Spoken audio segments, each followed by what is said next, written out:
there? Yeah, looking at black people. You know I love that. Really? You just wanted to take a tour? Yeah. I like to watch black people, see what they're doing. I was up there. I scored some crack. It's very good. Very high quality. Oh, my goodness. Can't get the good stuff down. I had to drive through, and I was looking around. It reminded me of my old days in Roosevelt. You know, because Roosevelt was all black. And when I see all black people, I think back to my days in Roosevelt. And, you know, being alone, being the only white guy. And, But really, what were you doing there? I was coming back from Long Island, and it was the best way to get home. Oh. Best way to get home is go through Harlem. Taking the overland route. Yeah. You know, you check, you have a lot of gas, and car seems to be running reasonably well. Remember when I got stuck up in Harlem and with Fred? no traffic. Yeah. So you can keep moving. I like looking around from the car. I don't like walking around through black neighborhoods, but I like driving through them. I get the shakes otherwise. Sometimes I play a game, I laugh at the white people living there. Because once in a while, up in Harlem even, you see a couple of white people walk by. Well, a lot of, you know what it's like here in New York. Yep. When all the real estate gets too expensive in the white areas. Gentrification. White people will go find good real estate in black areas. What's that called? Gentrification? Yeah. Yes. Well, they'll buy entire buildings. Yeah. But then you also have a crack dealer right outside your window. Yeah, but then that's eventually only it changes. for a little while, yeah. That's right. White people are creeping up into that area. Soon there'll be no more black people around there, right, Robin? That's right. That's right. Lily White. They'll change the name. Yep. My mom should move to Harlem because she loves a black community. She does. Harlem is the perfect place for my mother. Why did she never choose Harlem? Listen, I like Roosevelt, and I am not going to be scared away.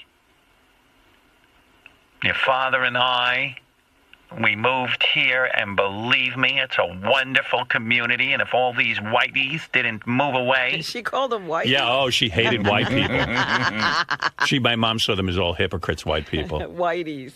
Yeah. My mom would go up to Harlem. Hello, black people, I'm back. Back in the day, though, my mother used the word Schwarzes. Oh, she did? Well, yeah. Schwarzes. Schwarzes is a Yiddish word for black people. But I don't think but she wasn't racist. But then again, that's a racist kind of thing, right? I don't know. Schwarze means black. Right. Those Schwarzes, I'm telling you, they're the greatest. See, that's confusing. It's very confusing. She liked black people. But Schwarze does mean black, right? That's what it means. Yeah. It's not like the N-word or something. I don't know. It was always considered a derogatory term. Yeah, well, who knows? Crazy. Those. See, they used to have they had black friends too. Yeah. In the community.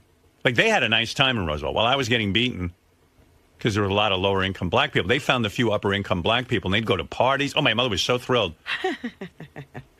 We're going to a Schwarzer party. That's right.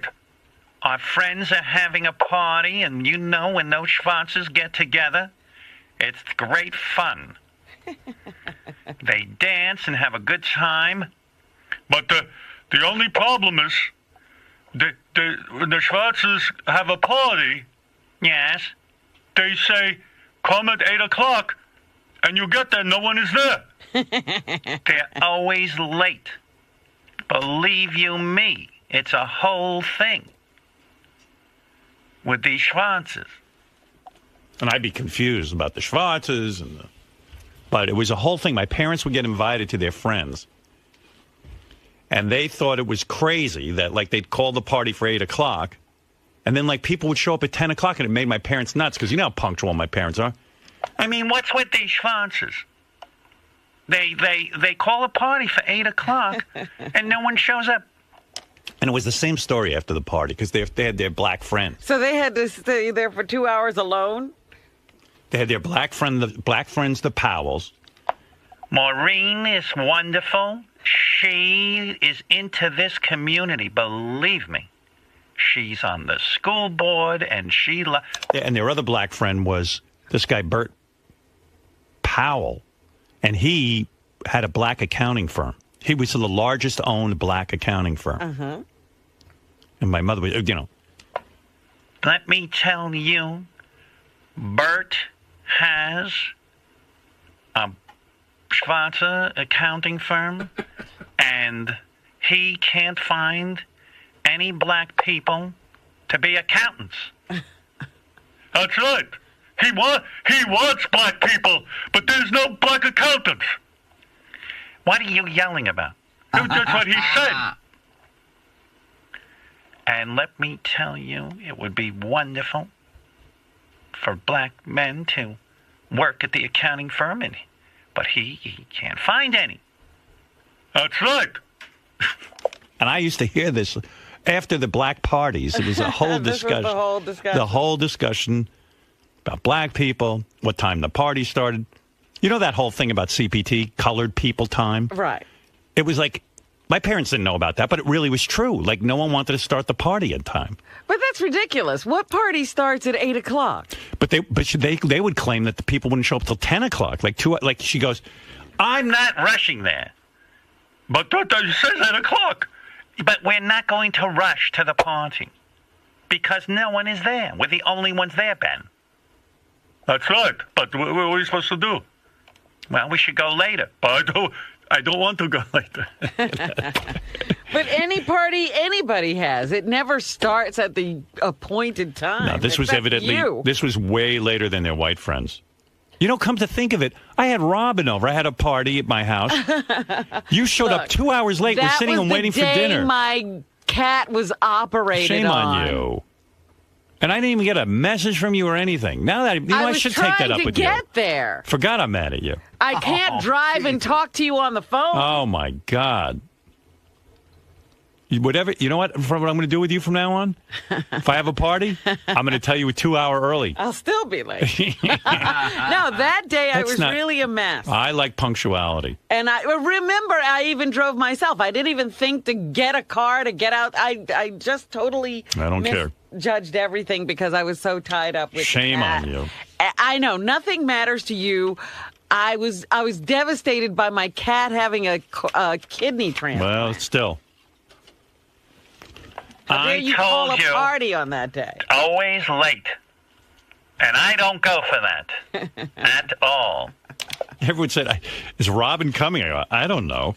I know. I finally got a message. Are you coming? Yeah, I mean, everyone wanted to eat dinner. You know, Robin, I got to tell you, I was sitting Oh, you were there? Yeah, I was sitting next to Howard. He was getting... You know how he is about punctuality. He was getting, I know that. But really... You know what? I was really fine until like about 20 minutes before, and I said, you know, because we were going to eat dinner. We were going to eat at 8, and it was like 8:05, and Howard was like, what's going on? Yeah, and by the way, we told everyone to be there at 6 o'clock. No, you didn't. For cocktails. Yes, we did. Cocktail hour. Get there at 6:30. 6 o'clock cocktail hour. It was 7. No. You were 2 hours 7. late. No. What? You got the same email that everyone else got. Well, then I misread it. Well, you always do. I couldn't believe 6. You always misread. She has a reading issue when it comes to parties. Well, whatever. I'm what am I sorry. tell you? I was devastated because I knew you would knew be a mess about it. Well, listen, everyone else was hungry. In fact, I before you came, and it was already like 10 to 8 or 20 to 8, I said to everyone, listen, she's not here. We're going to start eating. And everyone was in agreement, believe me. Nobody was defending you. I mean, what am I going to do? I would sit there all night and wait for you? No. I like to go to bed by 10 o'clock. I was ready to wrap up the evening by the time you got there. You actually stayed up later that night. I did. But I left everyone just sitting in the living room. I just went up to bed. You're very funny. Yeah. I mean, it's enough. Everyone's got the gift of gab late into the hours. Not me. Midnight is about as late as I'll stay up. The other thing was I got lost. I almost wound up in bed with you. Yeah, all of a sudden, Robin was in my bedroom. Like, that was a mistake, right? It wasn't that confusing. Robin was in my bedroom. Conveniently. Oh, that was hysterical. God, you wanted it so bad. If you'd gotten in, you probably would have gotten laid. I was in there. I closed the door. You didn't get in the bed, though. I chickened out. You wanted that, I could tell. Were you in your negligee at that point? No. I was going to undress in front of you. Can you imagine if you had gotten into bed? She must have been so wasted. She got lost in my house. She comes upstairs to my bedroom, and she opens up the door and gets in. How far into the room were you? Because I was asleep. I saw flickering lights, and I said, no, this can't be right. Flickering lights you saw? Weren't there flickering lights? I don't know. Oh, maybe Beth had candles on? Maybe. I don't know. But she was downstairs, right? Yeah. So then everybody disappeared by the time I got back to ask where I was supposed to go. You are a devil. You snuck into my room. Everybody was gone. I was like, oh, no, I really don't know where to go. Were you disappointed? Okay, now you can do me. Were you disappointed that I was asleep? You really wanted it. That's what I said. Oh, darn it. He's already asleep. I have big, pendulous breasts. You don't think there was something to that? There are no accidents. That's right. 4 inches is fine. Well, you're gonna have to make do with 4 inches. I need a cock. That would have been funny if I rolled over on you and put it in. Wouldn't have been the worst thing that happened to you. Fuck my tight little pussy. All right, easy. No, yeah, she got lost. I guess you would have had a lot to drink because Beth found you wandering around. She goes, I just found Robin. She says, last night when I woke up, she goes, last night I found Robin wandering around up here. I think she was in your bedroom. I go, really? I knew she wanted it. That was funny. No. Because I was like, I don't think this is right. Look, again, my cat was being operated on. If the cat wasn't doing well, I wasn't going to be able to be there. Does that make any sense? Sure. The operation went on all day. When I found out it had gone well and I was going to be able to make the dinner, then I jumped into my car and I tried to make it out there. Why is Howard unable to see that people have extenuating circumstances? How would I know what prevents Howard from seeing? Well, you know him better than anyone on the staff. I mean, there's something. Why is punctuality? He says all the time he doesn't want circumstances or extenuating circumstances. He wants everything to be exactly how he wants it to be. Now that seems perfectly normal to me. And did you inform him of these, like what was going on in your life? He knew that my cat was being operated on that day, yes. So this lack And then I tried to jump in my car and get there as soon as possible. And there's no texting, phone call. I would have been breaking the law. Either I'm going to be later or I'm going to break the law. I decided to try to get there as soon as I could because I really wanted to spend time with him and all the other people who were going to be there. And I did enjoy the evening. So it was worth the rush. Yes, it was. But Howard, I'm sorry that he was so perturbed. Here's Lisa G. So hot in here. Wow, it's like my apartment. It's like 190 degrees, right? You know what? It's a completely different temperature in here then. Yeah, it's just making me sleepy. Hi, what's up? Gary Dell'Abate might become a local government official where he's lived for nearly 17 years. Really? Gary's been nominated to the Board of Parks and Recreation and wants to get involved to better the town's playing fields. I started out as a coach. I'm an alderman. I'm an alderman. Alderman Dell'Abate.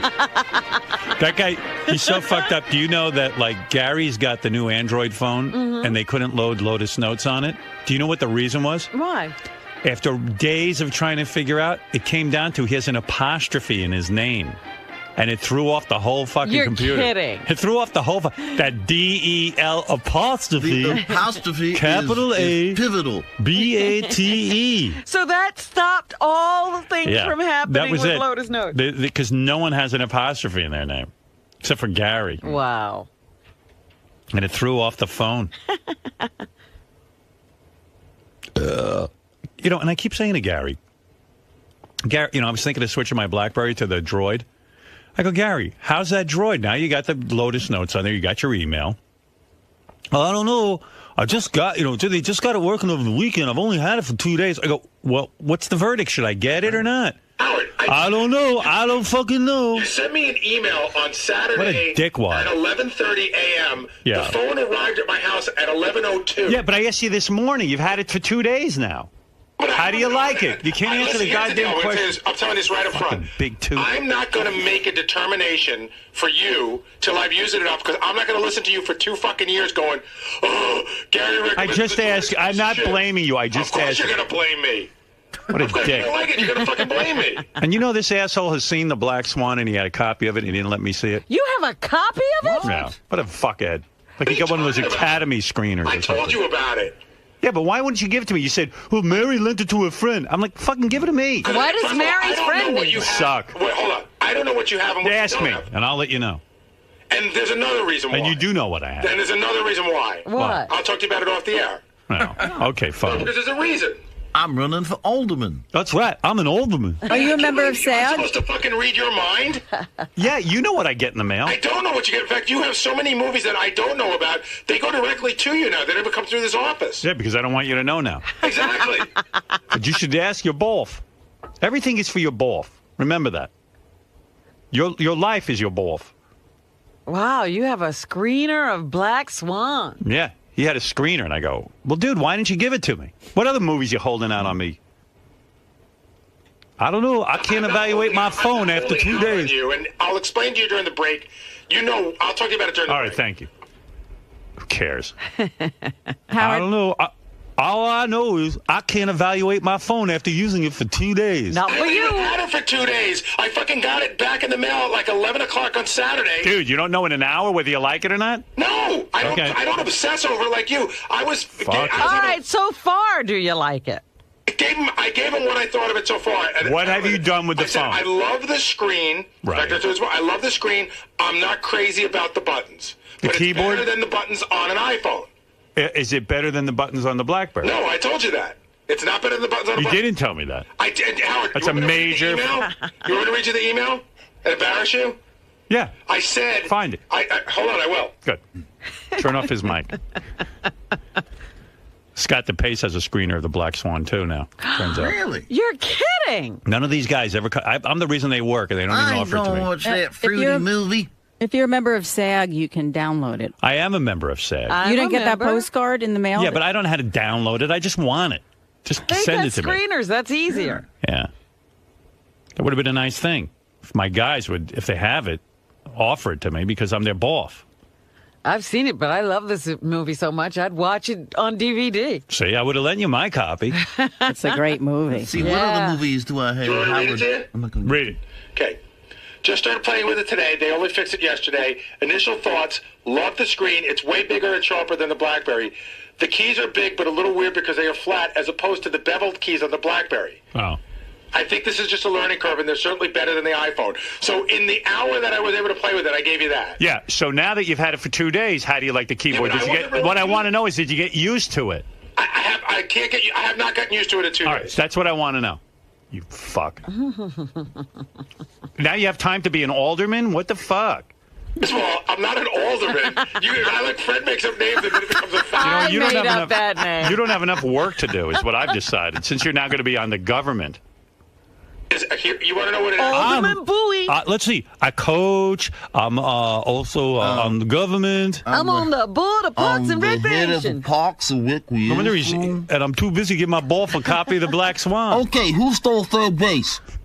I'm improving the sports field. What are you going to be doing in your community? Here's what it is. It's very simple. What a dick. I'm not an elected official. Right. I don't even get to create policy. I'm on a part of a 9-member advisory board that advises the town about parks and fields and that sort of thing. And how often are your meetings for I that? think that it's either once a month or once every other month.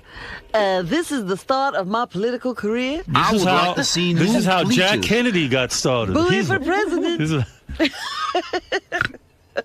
I'll tell you, I know the dog catcher personally. Wow, Gary, you're a power broker up there. Is it so wrong to want to be involved? You make fun of me like it's being. Just be more involved at work This I'm is very a, involved at work. and be with your boss. this is a stepping stone, You don't bro. even want to be with me. Think about it. I sit on the board of Lifebeat. Now I sit on the board of my local government. I'm becoming a real player. Who knew that someone from Uniondale, Long Island would one day go to Delphi and grow up to be on the board? This is an appointed position. That's right. Eventually I'll be elected. I don't set policy yet. Not yet, but today I advise Parks and Recreation. Tomorrow I'm working for the sewer department. Tomorrow I'll be drawing up the state budget. I hope to establish an arboretum in my hometown. I wonder if I'll ever get used to the keys on my Android. They aren't beveled. I didn't get used to them in 2 days. I told you they're not beveled. Well, at least it's better than the iPhone. I got to tell you, Gary, angling to be some sort of politician now. I think so. I think this is the start of Councilman Bowie, Yeah, Councilman Dell'Abate. then Governor Bowie. And then finally, Ask not what your apostrophe can do for you. Okay. you know your email wasn't. President Bowie. Did you know your email wasn't working because you had an apostrophe in your name? Well, that's what they told me. But Yeah. but see, that's the Lotus Notes. That has to do with Lotus Notes, not with the Android. And I've been on Lotus Notes for 15 years. They know how my name is spelled. Yeah. But I promise you I'm not angling to be a politician, but it's already, and I'll tell you why I can't be one already. In the paper, they did a big article about it, right? Which I thought was bigger than they should have. But there's a big picture of me signing books at a book signing. Right. That's nice. I go on the internet. Steve Langford goes, as you've seen on the web. I go on the web, and there's a picture of me in full color with a stripper wearing next to nothing. Wow. And I'm holding my book. Yeah. It was like, and it was totally embarrassing. And Steve goes, "Are you angry?" I'm like, you know what? If you take the fucking picture, it's going to turn up somewhere. That's right. I was with Lonnie. Always takes 1,000 pictures, and I go, they never end up anywhere. Now they end up with me running for whatever. You're never going to be president. I'm telling you. I don't know. There'll be one day where they say, at one time you couldn't be Catholic and be president, and now this man is been with strippers and he's president. It you go. didn't stop Schwarzenegger. That's right. Schwarzenegger's been in a lot of provocative. Schwarzenegger put in coffee. He smoked dope on a film. Don't you have to go to Guatemala and ignore the people and not eat their food? I am part of Parks and Recreation. I'm part of 9-people panel who's going to work in their community to advise them on parks and recreation. Okay, on the agenda tonight, picnic tables. Should they be white oak, balsa, or Canadian redwood? The senior center needs new trees. Do we have that in our budget? Except there's too many old people in the senior center. I think our town needs a hard-to tennis court. Although some people have expressed a desire for the clay court, and I believe the green grass court, except green grass requires too much chemicals. What is he doing, by the way? I mean, what's Gary doing? What are they going what's- to be doing? Really? What is he? He wants a volunteer to He wants to be involved. in the community development. Yes. It's just the parks. Didn't you used to There's be no- on, there's didn't you no used to be on ducks. your, wait, What? didn't you used to sit on your condo board? No, actually, no. I thought you did. I was. They needed a name to be on the condo board, but I didn't go to the meetings. But you're involved. No, I wasn't involved. No? Okay. I stand corrected. That's why I'm not on it anymore, because I didn't show up to any of the meetings, which is exactly what you should be doing. By the way, the person who wants the statue of Nathan Hale in front of the rec center, I'm against it because Nathan Hale was a shitty spy and he got executed. So therefore, he should not get a statue. Well, it's weird because I had to go to the first condo meeting, and I went, this is like taking 2 hours. And you know what? I have a pretty important job. I could be home reading a book or watching something that I can talk about on the air. This is for somebody else. Yeah, this isn't for a guy with a job. This is for a retired person. Well, Gary's particular interests are the playing fields. My boys all play sports, and I want to give back. I love these playing fields so much. Playing fields are important. We saw how Gary throws a ball. You can see why playing fields are so important. No child should grow up like him, unable to throw a baseball. I'm helping all the kids for the future. So how many is he going to go to the meetings and advise them? Like, what does he know about it? What does he know about any of this? He's not. There should be playing fields. That's what he'll throw into I every think meeting about a park. We should have a playing field where they move all the pitching mounds closer to the plate so that the pitcher can reach the plate. It's too far. All right, we're taking over this property. And we should also that was expand the donated, strike zone. And we're making a park. There should be playing fields. I think when the kids throw a pitch, it should be allowed to go over the batter's head. What do you think's more important, playing fields or black kids making movies, Robin? Black kids making movies. What does that do? More can do it. But she's not making the movies. You're going to be on the planning board. I'm not making the. No, but you got to go to meetings. Yeah, Robin has fundraisers. Everybody's doing something. Well, everybody but you. That was one night. You're going once a month. I'm not doing anything. Believe me, I get your emails. It's way more than one night. Not for scenarios. Right, it's for the other stuff, for educating people. He's got a point there. What point? I don't know. That you email a lot. What's email got to do with anything? You're actually physically Hey, meeting. Robin, let's team up and make a special baseball field for black kids who make movies. We can combine our passions. You're about vegetation. I'm about vegetation. That's right. We could discover the new Ben Roethlisberger together. I asked the guy what he thinks of his cell phone. He needs more time to think about it. How much time do you need?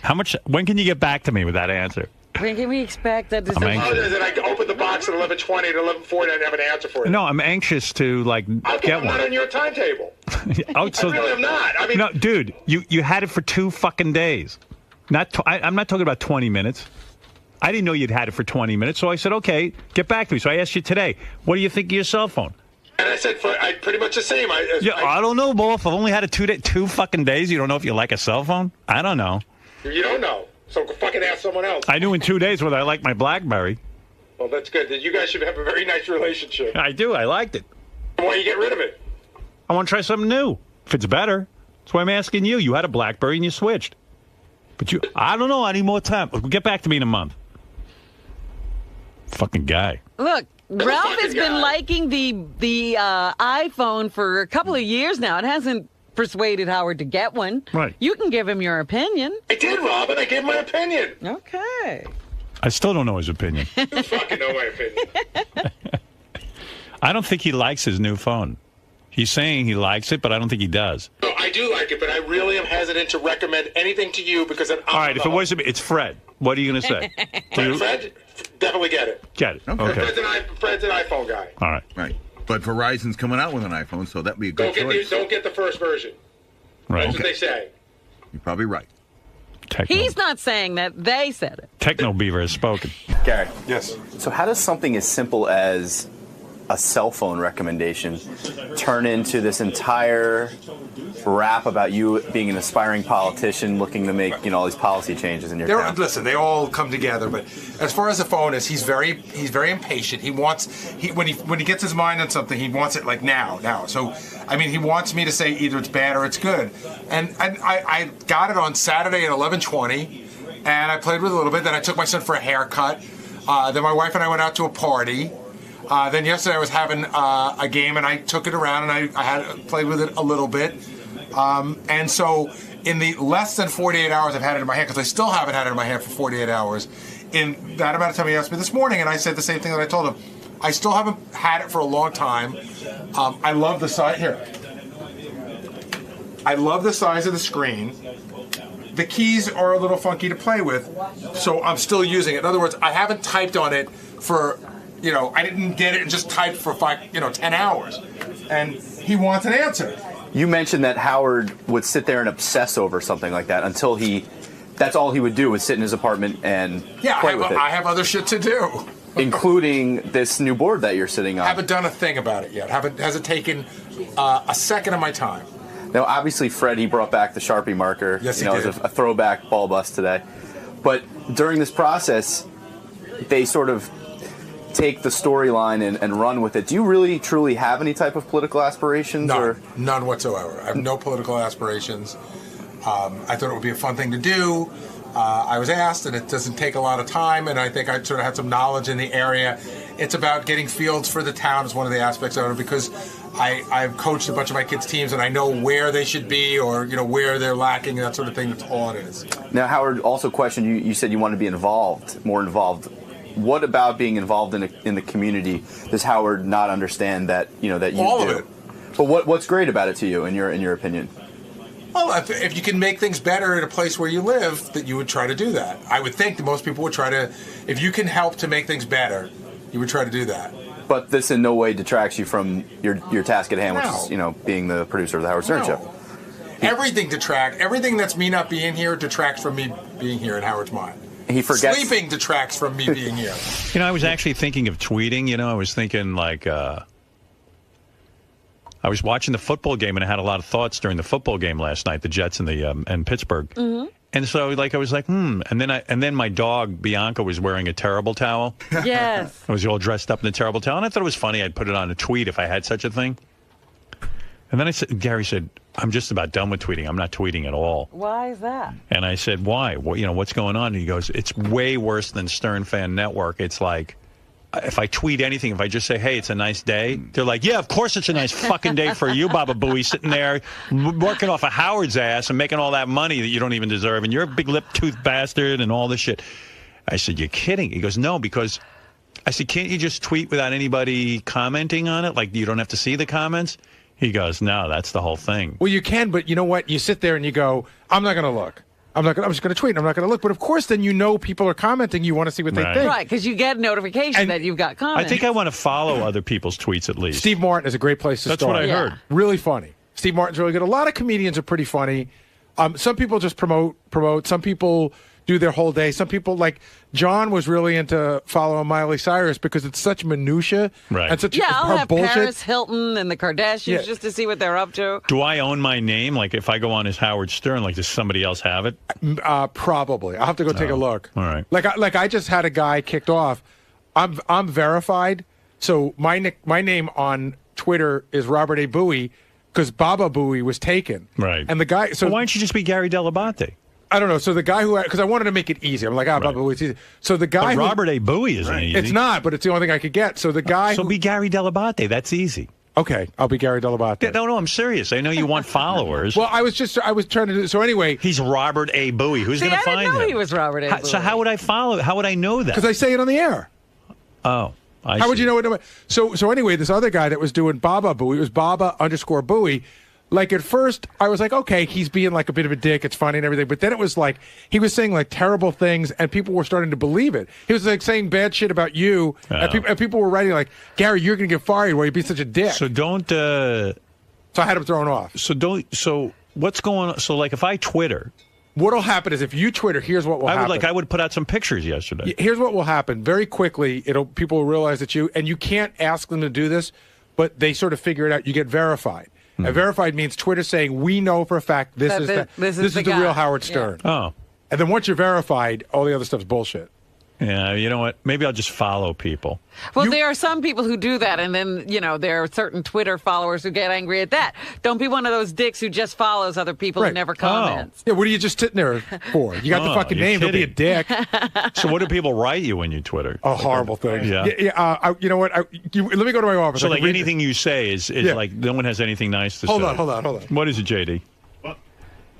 Well, just yesterday, I tweeted something about Kimberly Kane or something. I can't remember. Who's that? A porno star? That porn girl that I went to the AVNs with. Yeah. And the guy called me a loser, saying the only reason she went out with you is because of the show and this and that. I get a bunch of shit like that. Right. So they want you to tweet, and then when you tweet, they fuck with you. It's like you tweet something funny or whatever. Fuck you. I ain't going through that. You got to pay me to go through that. I just looked it up. Howard Stern together is suspended. That account was suspended. Well, maybe I'll get that account. Yeah. And then I'll go on and I could follow Steve Martin at least. Yeah, he's funny. Then does anybody sit there and bust his balls? That I don't know because I can't look. You can't see his comments. You kind of can if I through the iPhone you can see. Oh yeah. But I haven't done that yet. But he's funny. I don't know what you're talking about. Now, here's one. This is about the game. I was tweeting about the game. Yeah. I was like, too bad the Jets. Guy says, you'll never have a winning team. You're Baba Booey, A.K. McKine. Bring back Elegant, you piece of garbage. Wow. Yeah. You piece of garbage. Gotta find some more because some of them are just brutal.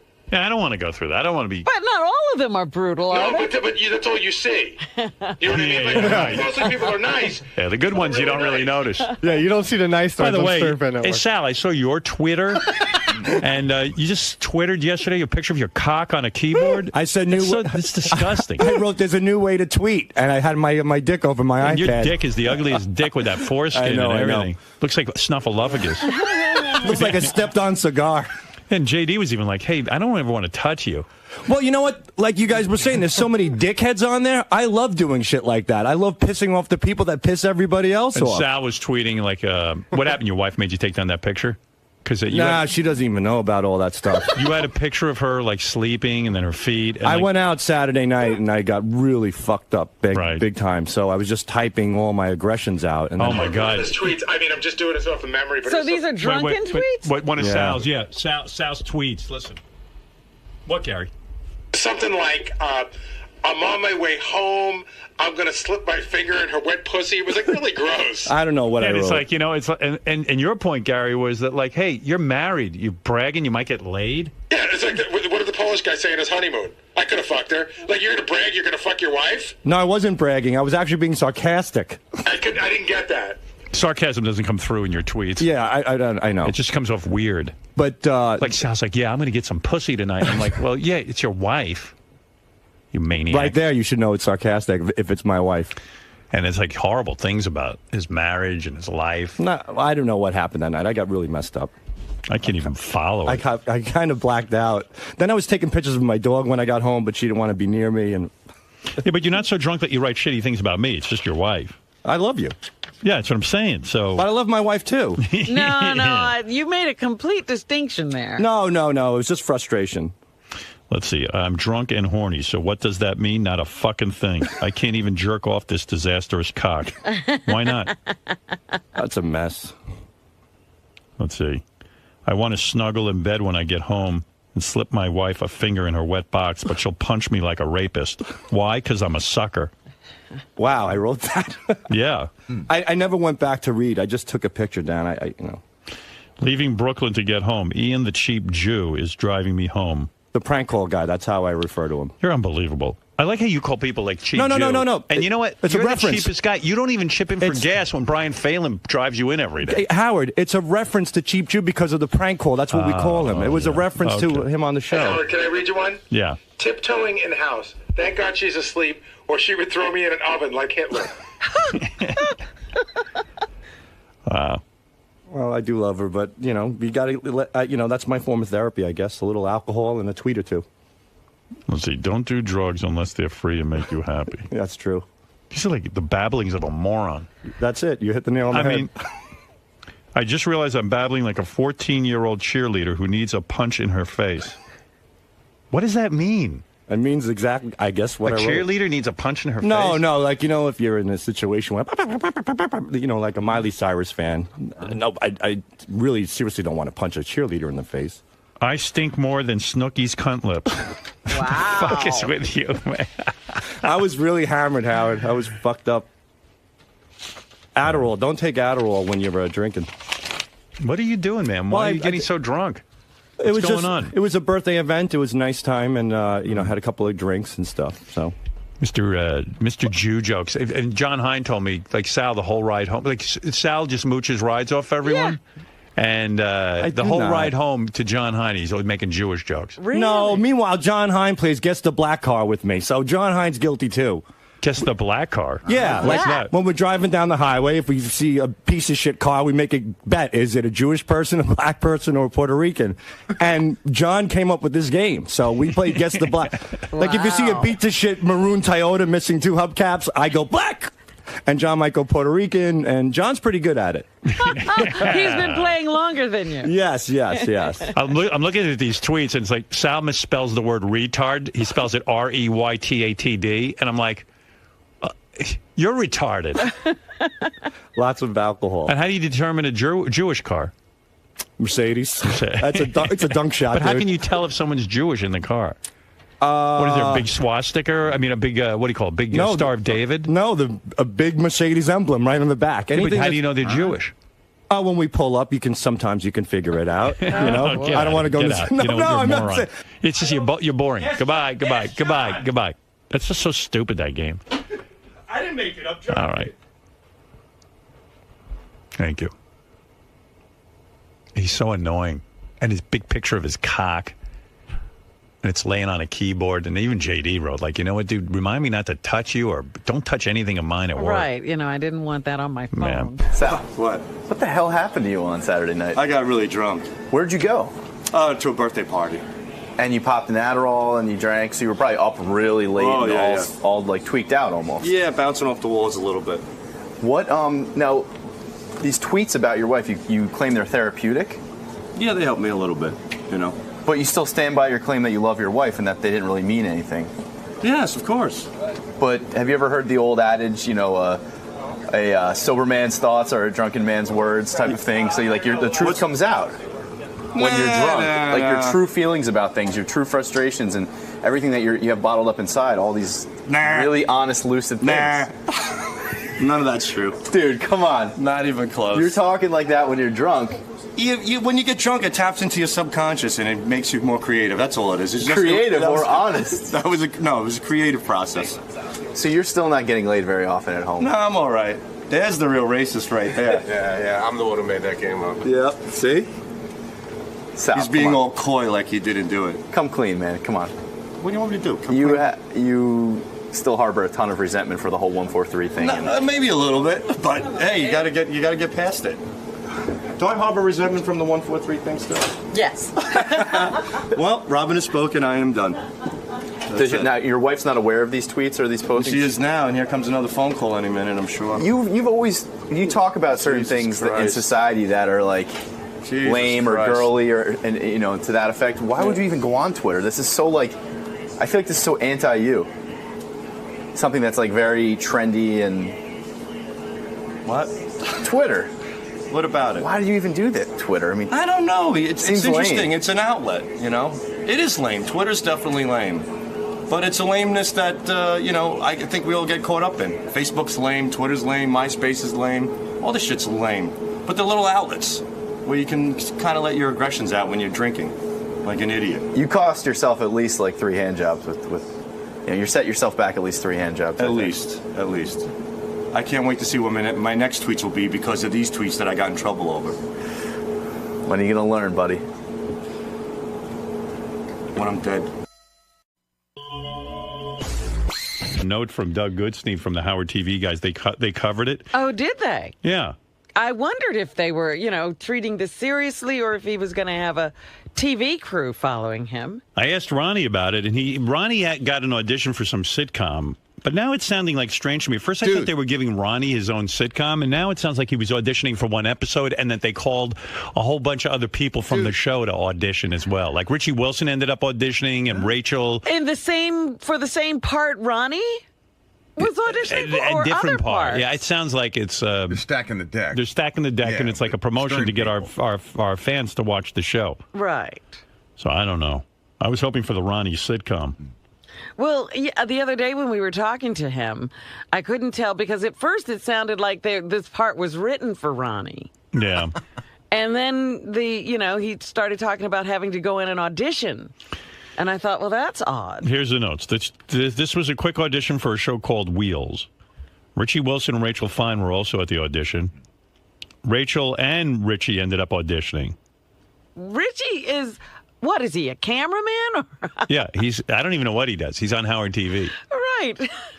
And so they said, a few weeks ago, Ronnie sent out a tweet saying that Wheels is looking for more people to be cast in the show and attached an email address for people to send photos to. They don't know how to get people to be actors? No, they needed Ronnie to help.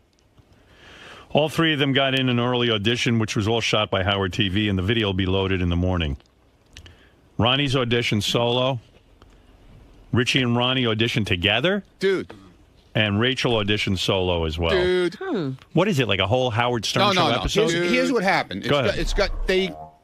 Nobody knew anything about this except me from the beginning. Right. They contacted me through Twitter a long time ago, back in April, about this. Okay. So they put a thing out on Twitter, an open audition for people to come in and audition for the show about 4 weeks ago. Right. And people were to send in headshots and, stuff like that. And that they would call, by invitation only, by email, to come in and audition. So a whole bunch of people got emails to come in. So how did your audition go? It just happened that Richie and Rachel got the same night. Now, how did your audition go? I thought it went really well. Now, is it for one episode, or would your character... No, for the whole thing. You're a character, a regular character. The angry coffee truck driver. Oh. That's you could do that. You should be able to do that. I think it went really well. I mean, What did you have to say? It was like I was talking to another, like a salesman would come to the coffee truck, say. Right. And he would ask, like a new guy came, a new salesman come to the truck and he would ask what the rules are with the coffee truck, and I would say to him, the rules are. You don't ask me for credit. You don't ask me for cash. You pay cash. You don't. If you touch it, you buy it. That kind of stuff. And I thought it went pretty well. Now you are an angry kind of guy in real life, but are you able to become a character like that? Did you summon up the anger from somewhere? Yeah. I think I did. And did they indicate? Because I got in a fight with Stephanie before I went there, so I was really Okay. What were you fighting about with her? just stupid shit. What's stupid? What are you doing? It was a stupid thing. Got yourself a nice young girl. Yeah, no. It was cool. What'd you fight about? We had a little argument. What was the argument? A normal argument I'm about curious, something. what do you argue with her about? It was something about I said, she had started this job, and it was. I don't even want to go in. I can't go into it on the air. You can't. No. I'm just wondering what you argue about. It was something stupid. It was nothing. You got worked up. Yeah. And then we were like fighting on the phone as I was walking from where I parked my car. As I was walking to the audition. What the hell are you fighting about? We were just arguing. She was yelling at me. I'm yelling at her, and I go, "Well, thanks for making me angry before I go to the audition," which actually worked out pretty good. You should really thank her now. What is it? You don't like her to work? Or? No, not at all. It's nothing. It was cool. What do you think he's fighting with? Everything was fine, I'm trying man. to figure it out. If I don't know, does he not like the kind of job she took? She's got a great job. What she was wearing? You think she's like? No, it was nothing like that at all. Nothing like that. Nothing. Anyway, it says here in my notes, Lisa G was supposed to be there at 7 o'clock for the audition. At 6:45, she contacted Ronnie and said she was going to bail out. Yeah, well, she texted me, and see, originally the audition was scheduled for 8 o'clock. 8 o'clock at night. 8 o'clock at night. Then they said they would start earlier. So I text her. Now I know she lives in the city. Right. I text her at 20 to 7, and I said we're going to get in earlier, probably around 7 o'clock in that area. Right. So they took us upstairs about 5 after 7. At 6:50, she texted me, said, "Sorry, I can't make it. Good luck." Oh. She bailed out? She's the newswoman. I don't know. I have no idea what That's happened. a big story, you auditioning for a sitcom. I don't know what happened. Howard TV was there at 6 o'clock waiting in the lobby. So that's all I know. The guys wrote, it seems as if she was inconvenienced to do the shoot. Well, if Ronnie gets the sitcom and it takes off, Howard 100 News won't have been there at the beginning. That's right.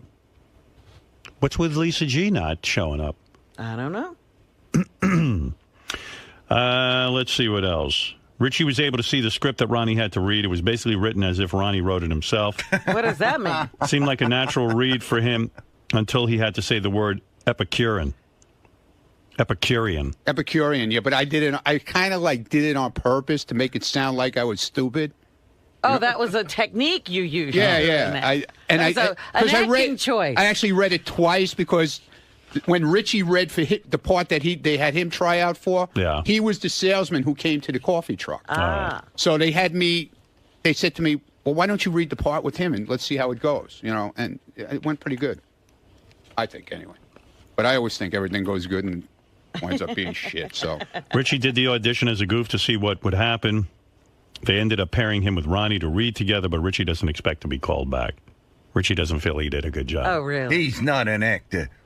After Ronnie's first read, Richie heard everyone in the room clapping through the closed door, so they must have liked it. They were, so. So then maybe you got the part. Yeah, how cool is that? Yeah, I was pretty happy about the whole thing. Also there at the audition was one of Ronnie's former hot chick of the week, Christy Day, who flew in from North Carolina just to try out. Yeah, she had sent in her thing, headshot. Yep. She does acting and modeling and stuff like that. So when are we going to find out if you're in this show? I don't know. I guess I'll hear from them when they're done with the auditions. So. All right. I know they were running them till 2 in the morning this morning. So. Wow. What is it, Gary? In 10 seconds, I'll be right back with the audition. Oh, you have it? Yeah. You have Ronnie's audition? I have Ronnie's audition, and then I'm pulling the one with him and Richie. Okay. Ronnie De Niro. Because the first one he did with the producer. All right. I'll wait for that. All right, man. Ronnie De Niro will call you. Hey, I hope it works. Yeah, why not? Yeah, I hope it's cool. Did you discuss how much money it's going to pay? No, we hadn't gotten.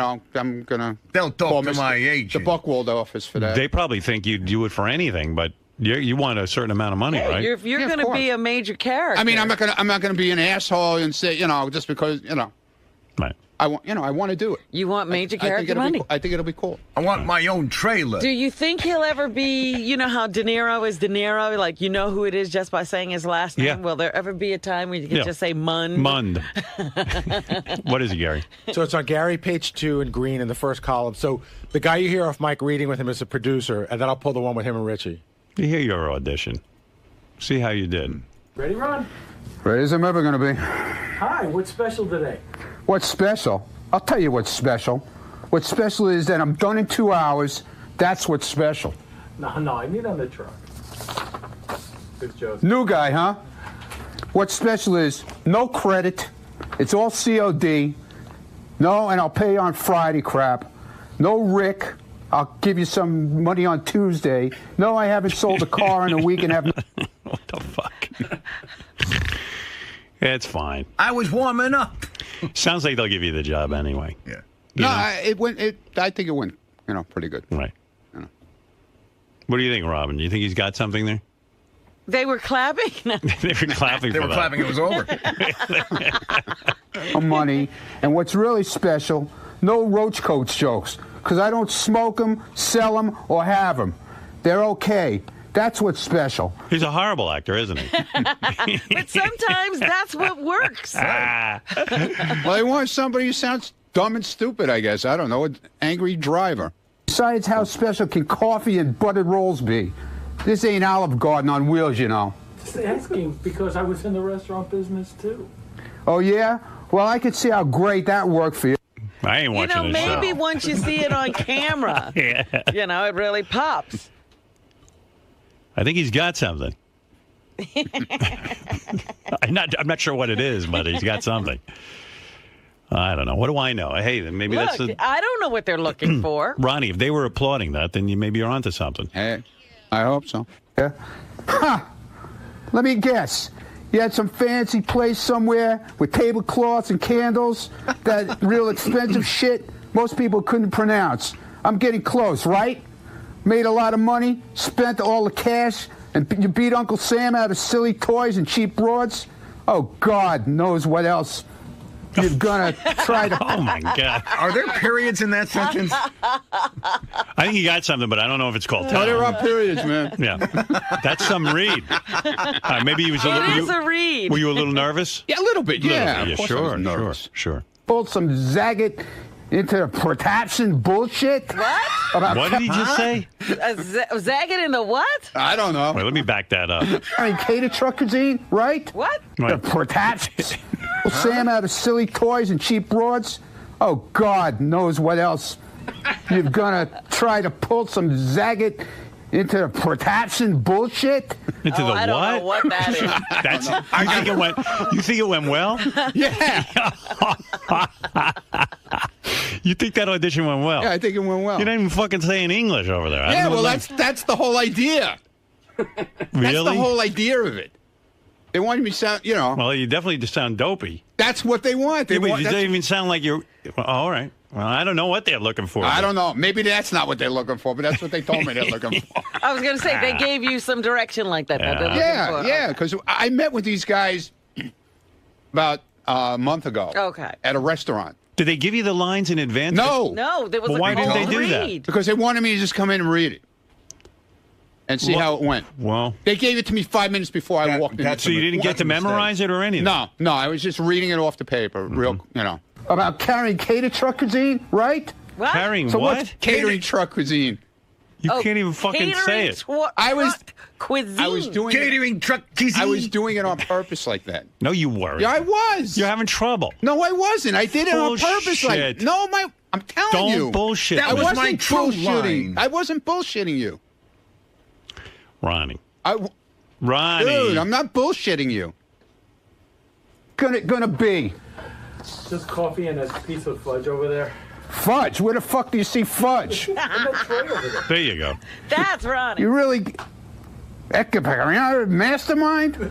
Well, Wolfgang, fudge happens to be mushroom truffle casserole. What? Yeah, well, it looks a bit oozy. It didn't last a week. Okay, then, just coffee. Thanks. Hope you sell some cars that Chateaubriand. Thank you.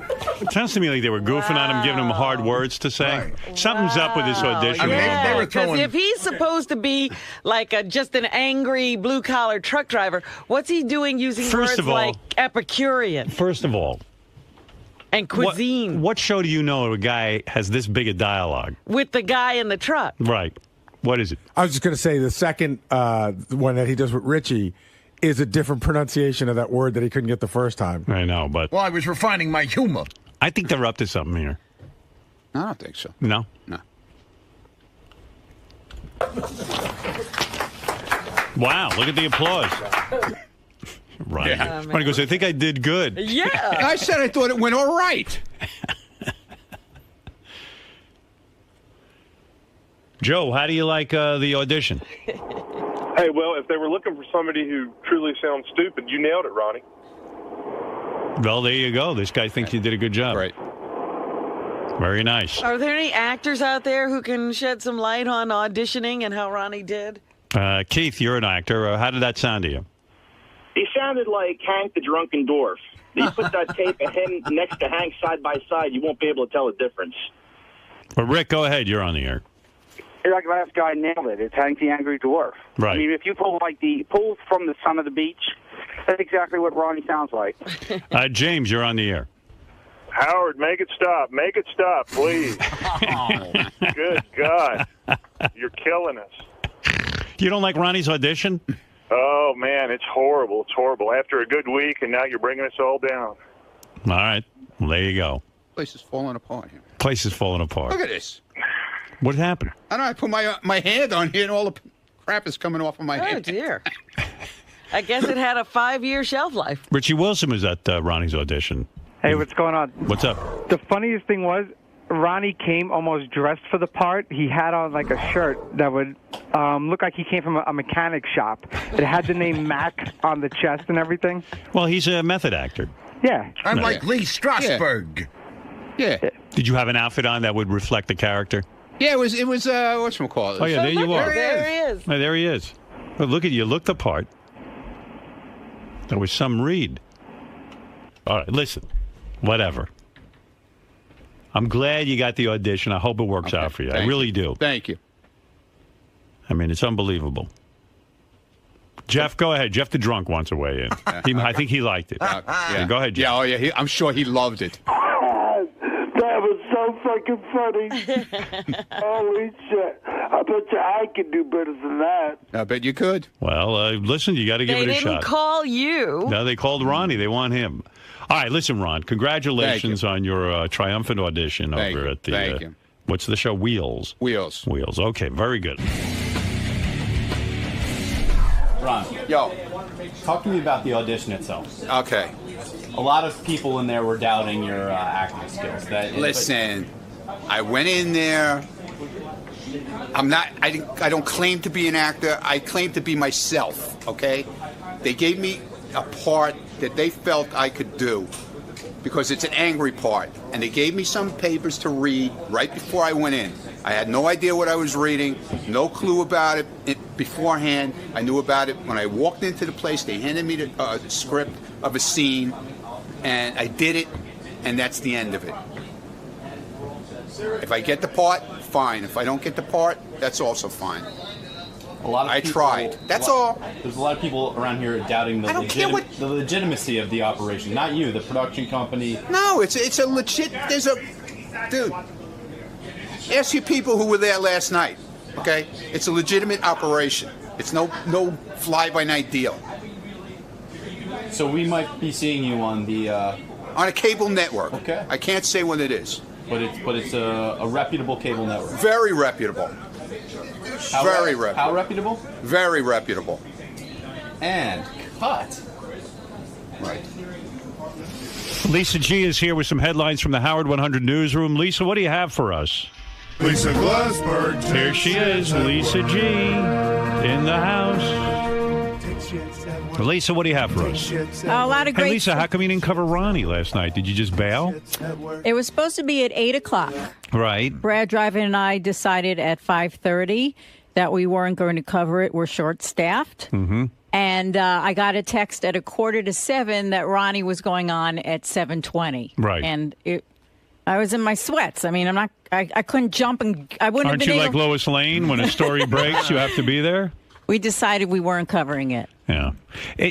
I'm doing more investigation into this so-called sitcom, and it seems that it's not like a sitcom that's already been, been on the air or something. It doesn't have a go. No, it's a company that's trying to make a sitcom. So it's not even, they're trying to put something together. Oh. Kind of like Stuttering John with his Mafia movie. Is this like, do they have a pilot deal? No. Oh, no deal. No, they don't have a deal. No, they do. Oh, they do? It's sold. Oh, it's sold? Yeah. The guys just told me it's not. Gary just told me it's Well, that's not what I was told. Oh, okay. That's not what I was told. It's sold to a... Who's it sold to? I can't say. I'm not supposed to say. But it's on a network? Cable. Cable network? Yeah. Yeah. And it has an episode run of what? 13, I heard. Okay. Well, there you go. I think Lisa should have been there then. Well, Howard TV was there at 6 o'clock, so that's all I know. A lot of questions. Yeah, but Lisa was in her sweats, so. Yeah, but... She couldn't get over there. Yeah, but she knew from the beginning it was supposed to be 8 o'clock. And we decided that we weren't going to cover it. Who's we? You didn't tell me. You texted me in the afternoon and said you would be there. What are you talking about? That's not what I said. You I texted said me was at 4 o'clock saying, did they move your read to 6 o'clock? And I said, no, where did you get that from? Because I had been talking to them. No, let me finish. No, I had let been me talking finish. to the producer, and they said they were going to try to move it up to accommodate you. And Lisa, also, you live 30 blocks away. What's the big deal? You couldn't cover we it? decided, I'm not big enough for you? No, you're not. Okay, good. Good. He said to me, well, if I were in the Hamptons, you would have been there. Yeah, right. Exactly. You rented a car to drive out to the Hamptons to cover I was things. there, and I covered that weren't. story on my vacation. Baloney. You just didn't want to. You were in sweats. You didn't want to come. We're short-staffed. Have someone else go. What do you mean short-staffed? What were you doing? What other story were you covering last night then, if you were short-staffed? Take it up with my news director. No, what were you covering? You said you were short-staffed, so that means I said we are short-staffed. You must have been covering something else then. Yeah, my job here during the day. Okay. What about everybody else goes out at night and covers stuff? Good. They win. I went and did. I had to be up at 3:15 this morning. Well, next time have the audition in the Hamptons, and I'll go. Okay, great. All right, there you go. Yeah. Lisa G having it out with Ronnie.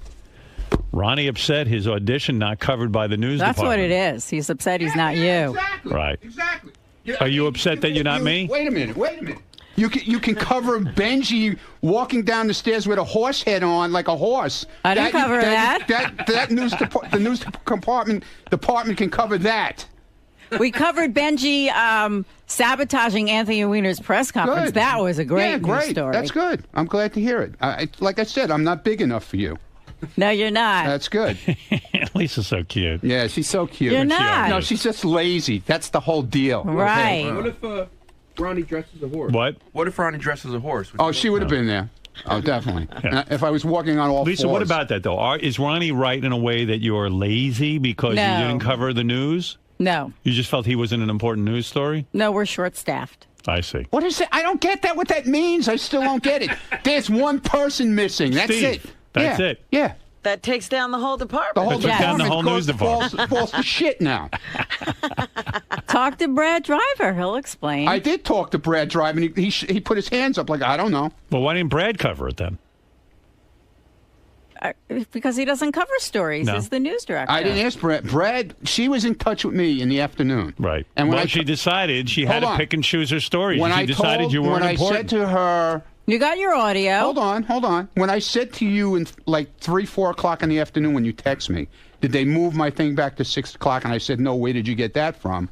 You said, oh, that's so unfair because you get up so early in the morning. Which means at that point I said to myself, you didn't want to come out because you got to get up in the morning. I was trying to get you in there earlier, Ronnie. You wake up so early. Why were they having you audition at 8 o'clock at night? I wasn't auditioned at 8 o'clock. Well, that's what they had told I was at me. at 7:30. That's what they had told me up But until I let you know 5:30 in the Wait, evening. Ronnie really wants to be on the news. I let you know at 20. I let you know at 20 to 7 that we were going in earlier. And Ronnie, would Lisa? You live 30 blocks away. You couldn't get there in 15 minutes. Would Lisa? No. Would Lisa have I been guess there not. if it was a red carpet event? Definitely, without a doubt. I see. Well, Yeah. maybe if there's a red carpet premiere. No, of your TV they don't show. have to come at all now. I don't You know, care. I got to say one thing. Ronnie's the only person around here bitching about not being covered by the I news know. department. I love not being. Well, no, she made We like it when they're short staffed. No, she made it such a big deal out of texting me in the afternoon about didn't they move it to 6 o'clock and all this nonsense, like it was bothering her because it was so late. It's like when Right. she went out with Wayne Siegel, she had to be home at 7 Well, I o'clock. guess she'd put in a full day and she, felt, she did a uh, 6:15 date with Wayne Siegel, and by 7 o'clock she was home. I mean, what kind of date is that? Well, maybe she had put in a long day and she was beat. Everybody puts in long days every once in a while, don't they? Yep. Well, Ronnie, she talked to the news That's director. okay. It's fine. It's fine. And they made a decision. That's not what she said to me. Okay. That's not what she said last night. She goes, I can't make it. Good luck. What kind of answer is that? It's the right one. Yeah, okay. Well, maybe in your mind it is. What else do you want me Not to in my say? mind. Go on with your news. I don't want to talk to you anymore. You know, Ronnie's great because he's his own source. He's calling you and telling you to cover some news about him. This is where it's going to be. He's Chicky. upset because he feels that I went all the way to the Hamptons to cover a party Right. where I was on vacation. You were already there. I was there on vacation. I Right. used my vacation time, and I covered your story. And I hear what he's saying. He's upset. He's that- hurt. Yeah. He's hurt. He wants to be on the news. Now I feel really bad. I mean, quite frankly, you can skip any cover party I'm at and go cover Ronnie. I'm way more interested in that. Ronnie, are you upset that, No! her opinion's that you No, lack here's the prestige thing. and that's Don't what tell me you're fucking covering it, and then you call me in you call me in the afternoon, and you ask me, did they move it back? Right? Did they move the time back? I said, no, they didn't move the time back. It's still 8 o'clock, but we're still going to get there at 7. They might get us in earlier, okay? That's what I said to her. Then at 20 to 7, I get a text from her saying, not coming, can't make it, good luck. What kind of fucking shit is that? Then don't tell me, don't tell the people from Wheels that you're covering it. Don't tell anybody you're covering it. Don't come. What I heard from you was that, read between the lines, you're a dedicated soldier in this army. She's not. That's the way it's always been. It's always been like that. There is no. She picks and chooses what she feels like fucking doing. That's okay with me. I don't give a shit. With you, there is no time. But don't clock. tell me There's you're no covering it. Right. Don't say you're coming. Right. And then at the last minute, back out. What else, Lisa? Yes. All right, Scott the engineer blasted by SiriusXM employees for taking too much credit surrounding Lady Gaga's amazing performance here on the show. On Tuesday's wrap-up show, Scott declared he'd split the credit for sound quality about 50-50 between himself and senior manager of broadcast operations, Chris Gibbons. Well, Chris suggests to Howard 100 News that it might be more like of a 90-10 split. With Scott Chris's doing, favor. I can't take that much with credit. Chris doing the 90, huh? Right. Plus, Scott took credit on the wrap-up show for, quote, making sure the piano got in, a task which Tim Sabian's new assistant, Sarah, says she was responsible for. Sarah says, quote, it doesn't feel good. I worked really hard to get that piano in. Sarah had a deal. Gary went to, this is the Lady Gaga thing. Gary went to Scott, and you sent him a note and said, I want you to be responsible for the piano.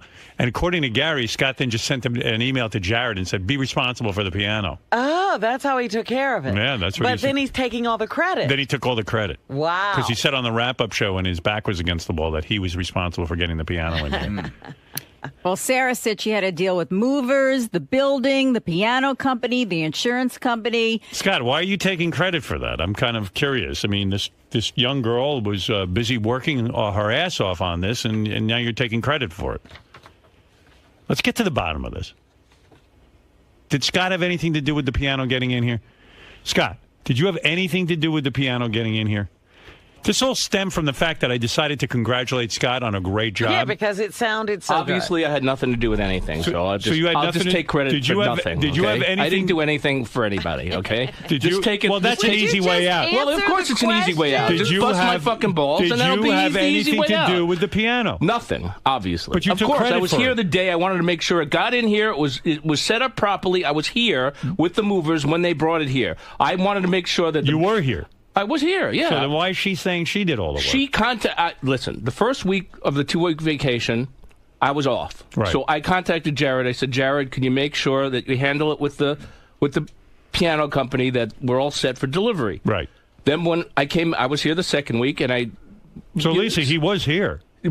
Sarah wrote me a note, and she had all the information, and she contacted all the people. I said, great. What time is it coming? I want to make sure it gets in here, it gets set up properly, and we're all set for Monday. All right. So then you... Tim is telling me right now. What's Tim? Sarah lined it up, booked it, made it happen. I didn't say I booked it a minute. I was here to make sure that it got in the studio where it should be, set up properly, and all ready for... Shut up, Jason. Whole weekend? Fucking Jason, come on, really? All right, I didn't do it. I mean, really? Did you do guys, anything I'm or a not? sound engineer. I don't do the paperwork. Right. I make sure that the piano So you was were here for the setup of the piano. That's correct. Right. I made sure Chris... Now, what did Chris do? Because Chris- he seems to be saying he He's did 90%. now saying 90% of the work was done by him. And the engineering department of Sirius. The piano got here. It was set up, 1 o'clock. So he put the mics in the piano and put the vocal. So in other words, when I praised you, you deserved the praise. Oh, of course, I was part of the process. Right. Okay, I good. wasn't All right. just, I didn't A lot just... of people thought you were taking the praise. Wait a minute, Howard. Yeah. I was part of the process, Robin. I okay? just want to ask a question of Howard. Go ahead. What needs to be done to make the Lady Gaga performance get on the air? The piano has to be mic'd. Right. She has to be mic'd. Right. And then there what has to else? be a sound mix, which is most important. Okay. And so who did that? Well, I was complimenting Scott on it. Chris did that, but when... Oh, Chris did that. He set up... He mic'd the piano. Yeah. Chris wasn't here when her sound engineer came in, and he went in and checked everything, and I was at the board making changes to what he was telling me to do.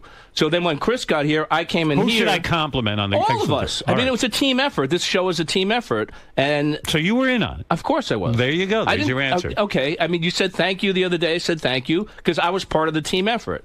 Thank But you didn't say...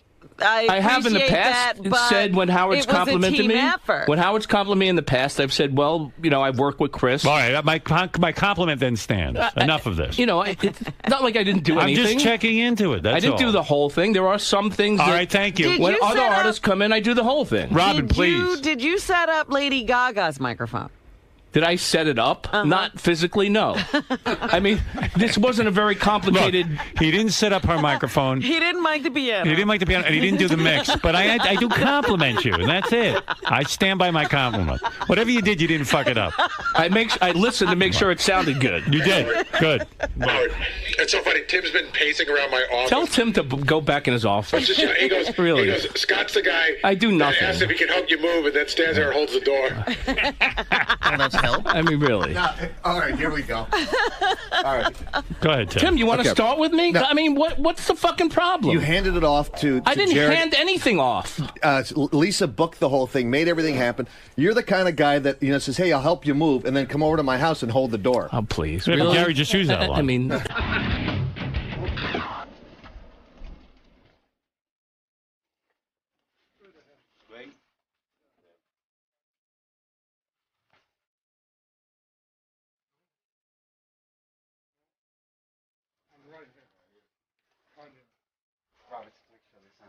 Yep.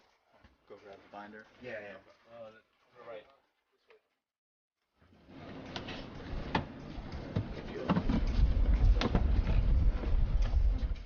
Top of the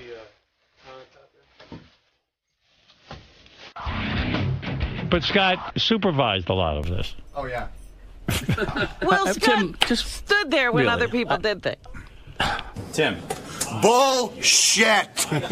That's what I got to say. Bullshit. Tim. Her name's Sarah, by the way, not Lisa. I mean, What I say, Lisa? Tim doesn't believe that I do anything around here. So, Tim, you made the analogy that he's the type of guy who, you ask him to help you move and he just holds the door. Right. So he's a part of the process, as he put it, but not an integral part of the process. Exactly. He's the doorstop. Now, you're a guy who oversees and manages. Did Scott oversee and manage anything in this operation? He handed it off. He didn't manage anything. Didn't take control of anything. He was a speed bump in the process. I think your comments speak to the fact that there might be some issues with you and Scott. No, not at all. Not at all. I love Scott, but on this particular issue, he's totally wrong. He didn't do anything. I can attest to that because I was in constant contact with, with Sarah and with my staff, and I know exactly what happened. So there's no way he had anything to do with it. Do you think it? If it was a team effort, he was on the bench. Do you think the fact that Scott wasn't involved is the reason why it was such a successful exactly mix and segment? Exactly. He has no idea about the insurance company, has no idea about the moving company, no idea about the building people that we have to deal with. He has no idea about the process in which we have to get it into the building and set up. He has no idea who the contact people were, who we had to contact. He just doesn't understand the process at all, or understood what went into getting that piano up into the studio and getting it set up. So. And once the actual music started, he had very little to do with the mixing and the setup of the microphone. Well, Gaga brought her own guy in, and who did the sound, and we have our guy, Chris Givens, who did what he needed to do. So it's all pretty much happened on its own.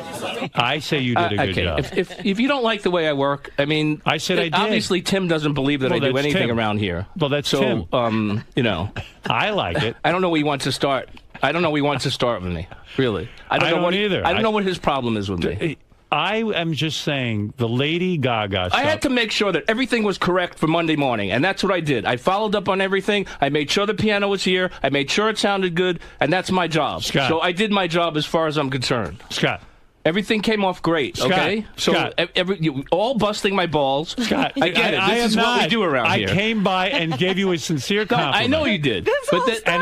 It's still, if I compliment anyone around here, all hell breaks loose. This all started because you complimented me. I know. Okay. I'm never going to compliment you again. No, because it's bad. That makes it bad. Let me just bitch and moan that nobody compliments me, and I'll be happy. I'm going to say again. Isn't it so much better? Yes. Scott, the sound for Lady Gaga. It was great, and it was a team effort. Can I finish? Thank you.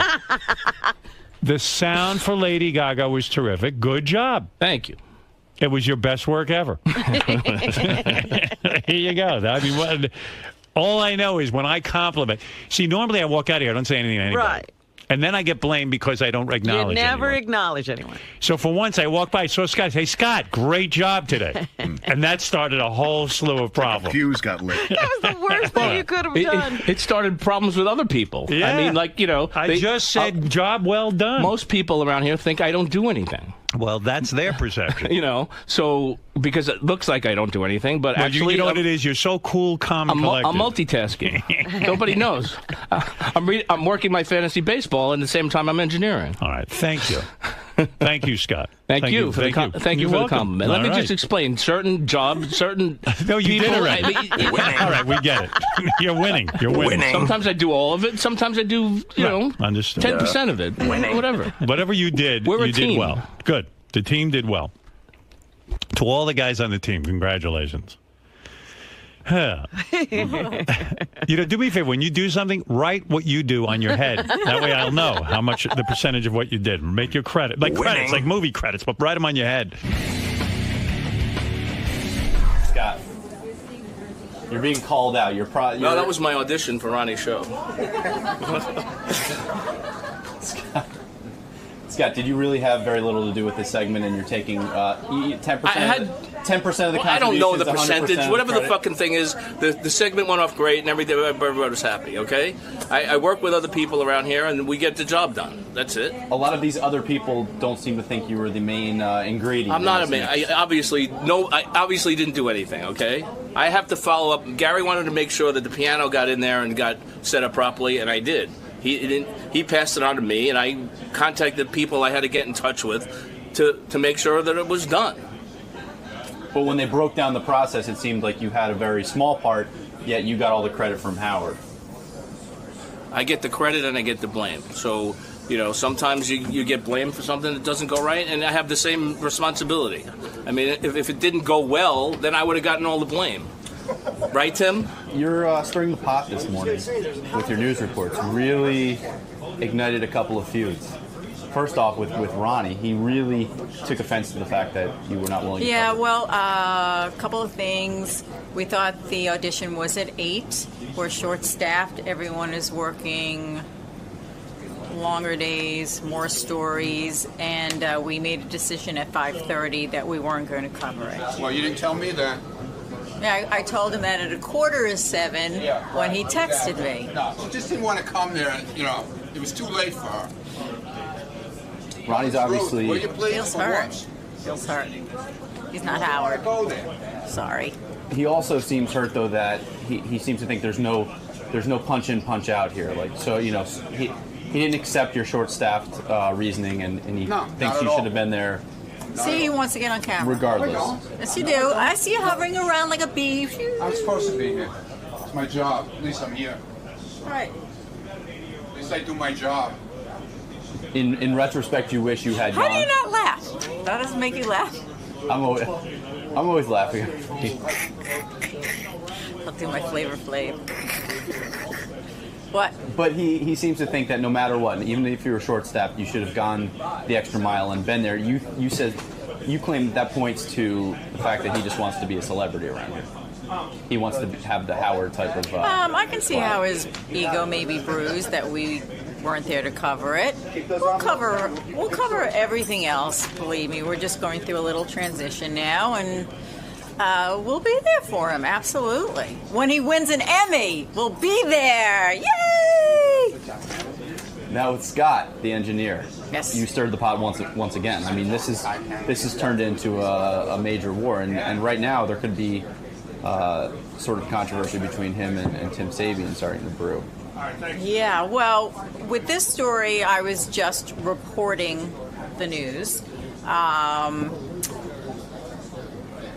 Scott left out an important phrase. When Howard said thank you to Scott, he could have said, it wasn't just me, it was Chris and Sarah, and just go down the list. I know I've done that in the past when someone has thanked me. Just recently, Shuli helped me with something, and when Brad, my news director, came in to thank me, I said, well, Shuli also helped me with this as well. So, things happen. Sometimes you forget. So, but it definitely... Don't throw me under the bus. I'm not. Lisa, it's a team effort around right, here. But you... I didn't take all the credit. You neglected to say... He walked by the office. I said thank you. I'm not going to start with him, this one did that. I don't know who did what. I know that we got the job done. I'm not going to start listing a bunch of people. He knows who works around here. And it's a ridiculous situation.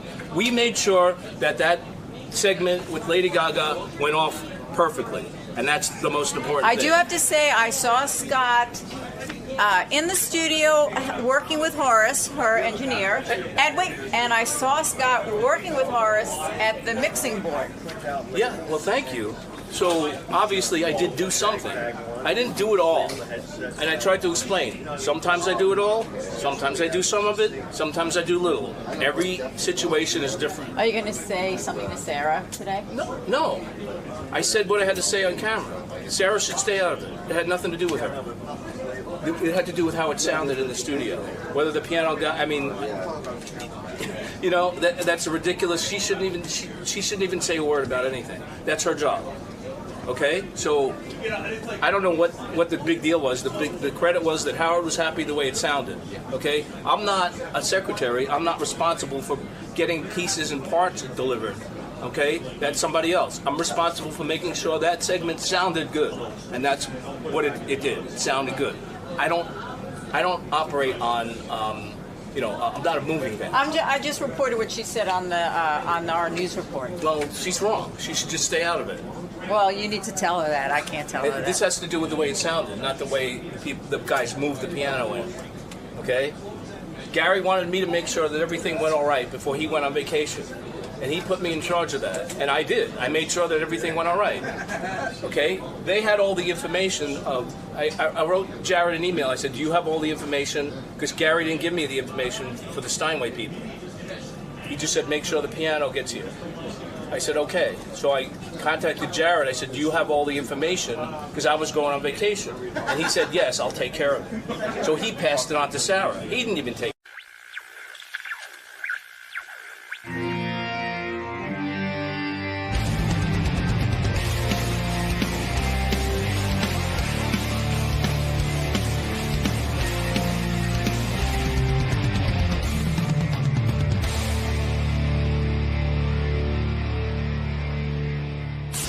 So yesterday, I was very busy. I did a photo shoot for Ralph.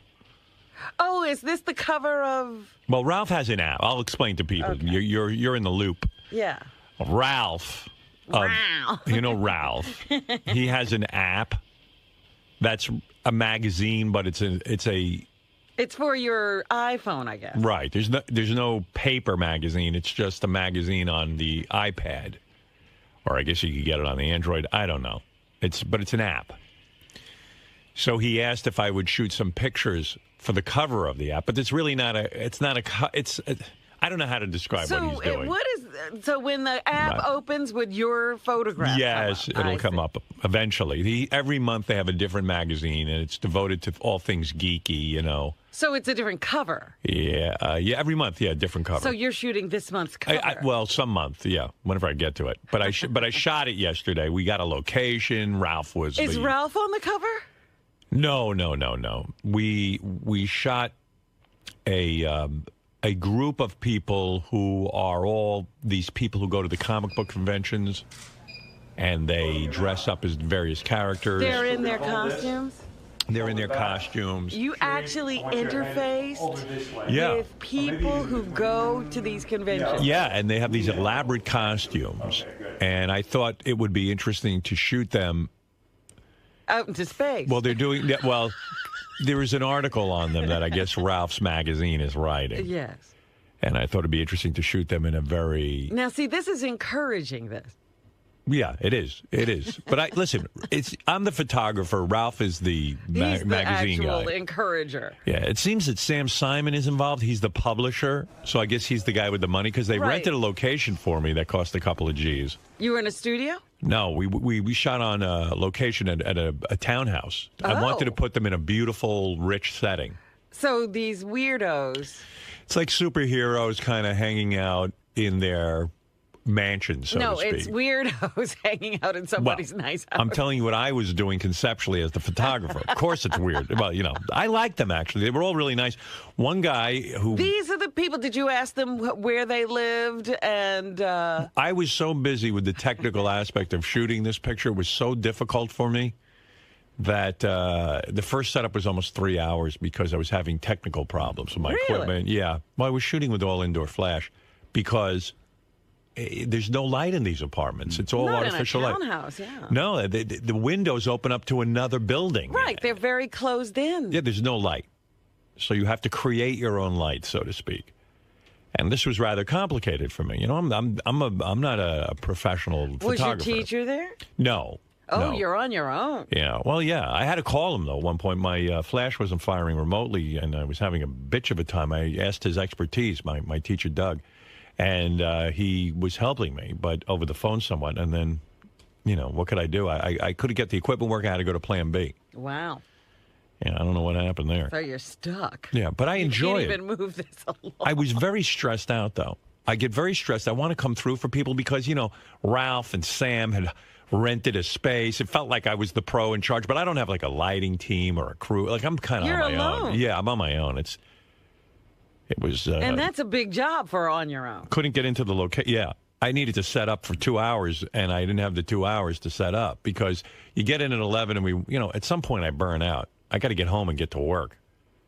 Yeah, this isn't your real job. No, but it felt like a job. It felt harder than the radio. I was there from 11 till 5 o'clock.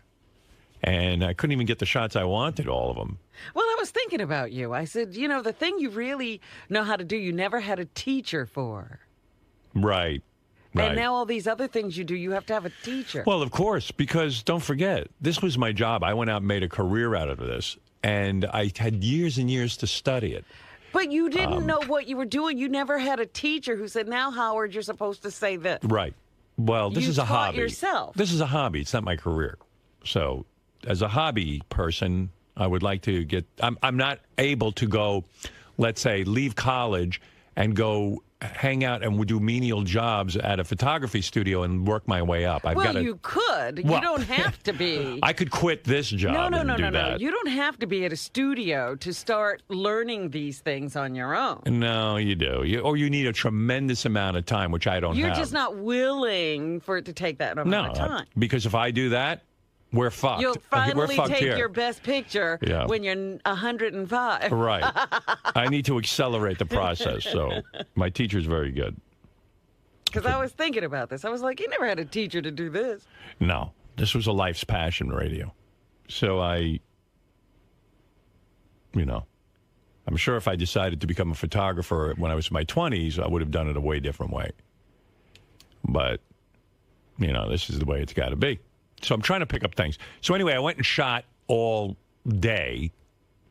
And I also had Ronnie, the limo driver, there for security reasons. Uh-huh. To watch my stuff. No help. Well, I had all my cameras and stuff. Well, yeah, I sometimes have him stand there before the models or the so-called comic book people are in there. Like a stand-in? A stand-in. He does that. And he watches my stuff and everything. But it was amazing. At one point I'm shooting, I look over at Ralph, and I thought I was the only one listening to Ronnie. Ronnie's on his cell phone talking rather loudly during the shoot. Uh-huh. And Ralph said to me, "Are you listening to Ronnie?" I go, "Oh, my God, I'm obsessed." So, wait, first of all, why is he on his cell phone? I don't know, but it's something important. So he steps like sort of back out of the room because he wants private time, but he's talking really loud. He goes, "Listen, I don't care if she gets 10,000 votes. This girl is not going to be hot chick of the week. Now look."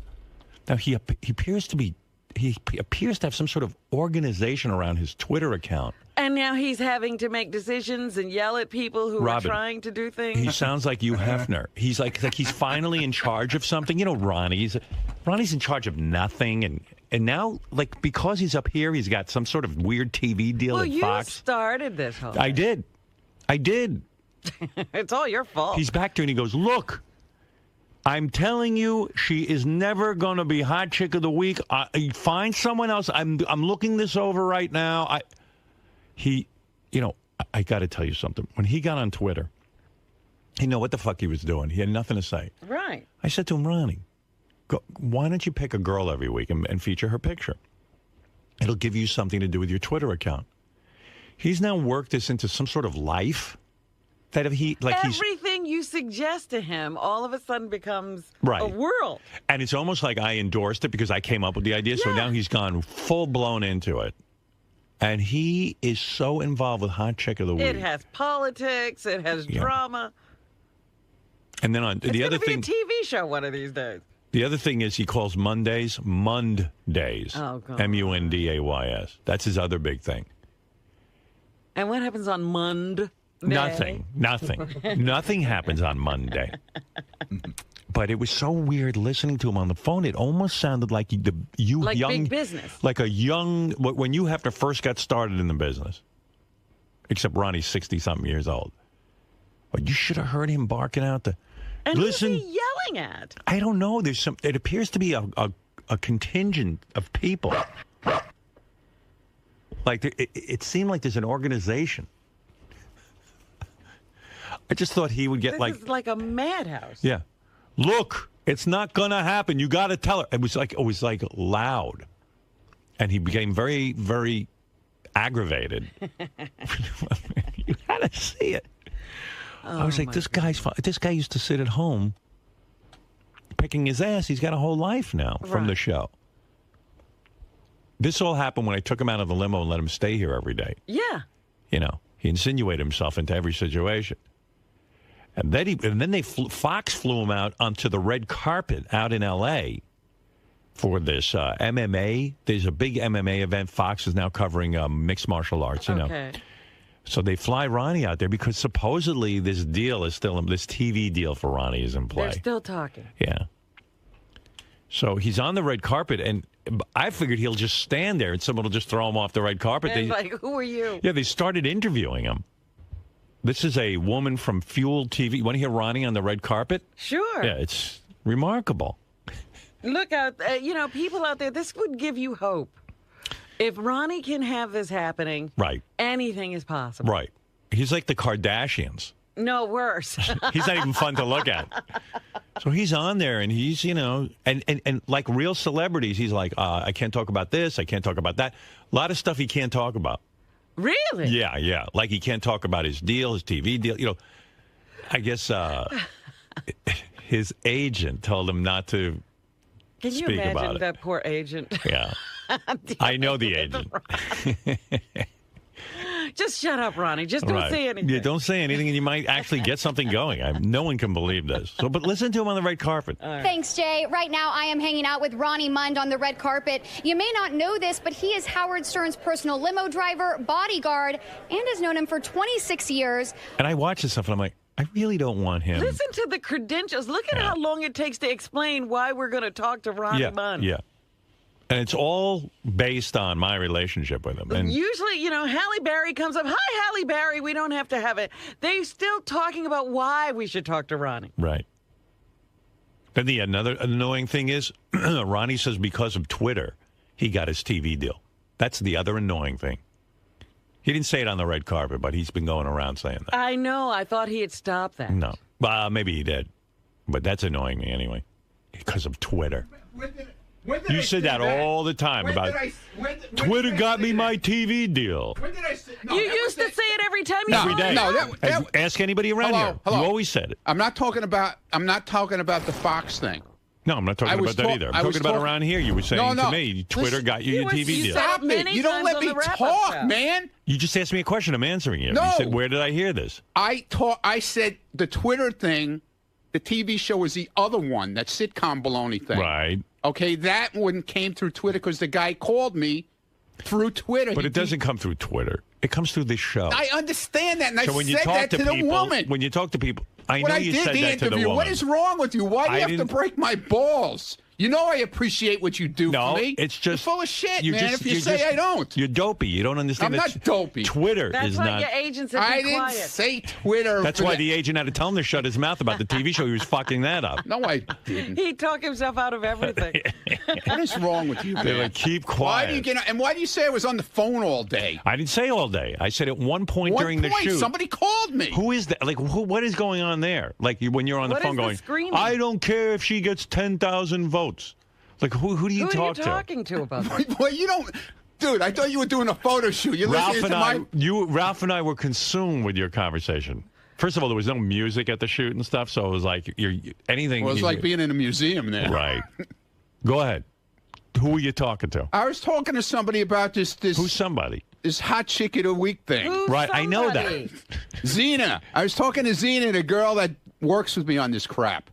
So she works with you on it. Like, Yeah, what- she helps me pick girls. What she does is. So you were against one of the girls being chick of the week. No. That's what I got from the conversation. No, that's not true. There was one girl who had more. I had the month of December. Okay. I'm You have starting to hear sound the- like JD now. If- Come on. You know what? Howard TV was covering me shooting this I'm thing so for Ralph. glad. Did they get this? It might be on the tape. If it is, you got to hear God. him. I don't care. 10,000 votes or not. She's Nobody not had gonna be nobody had 10,000 votes. I don't care if she gets 10,000 votes. First of all, there was no votes. It was suggestions. All right, go ahead. So tell me who you're talking to. Xena. And she, Xena Buddy's girl on Twitter, okay? And in December, what happened? So the month of December, I decided to put up 2 hot chicks, former hot chicks of the week. Right. As hot chicks of the month, the whole month of December. Wow. 2 girls. I didn't sanction that. Go Yeah. ahead. All right. Well, I did. All right. Growing. So Like mold. I put Yeah. up on Twitter like a week or 2 ago for people to put in suggestions, who to pick, who they liked and stuff For like hot that. chick of the month. Right. For Right. hot chick of the month. 2 girls. Right. Okay. So this one girl thought she had, she kept bothering Xena that she had, she thought she had a lot of votes and, suggestions. I didn't even Right. say votes. I said Right. suggestions. Right. And I said, no, she doesn't. Because I looked to see who was Voting. Yeah, not voting, but suggesting this one, that one. Right. You kind of do a mental tally and you Right, say, exactly. It's not like it's the vote for president. But or can't anything. Xena do that? Why is there? No, a I problem? like doing He it. kind I of want to do it. Thank God for him, because otherwise I think the standards would be dropped. Right, exactly. I mean, like Hefner looks over every But magazine. Xena doesn't even take a look. I No, don't no, what understand. Xena does- Why did what- Xena think the other girl should be hot No, chick she of the didn't month? think. I just wanted because she contacted Xena and thought that she should be it. Right. And I didn't think so because Why are you on the phone? I still don't know why you're on the phone. because I was talking to Xena about it. Because He I was had saying to put, I had to the put girl- up this morning the girls. Robin, listen. I Okay? think I have it. Okay. I think I've got this warped world My that Ronnie head's gonna lives explode, in. Okay. yes. It came down to 2 chicks for hot chick of the month. Right.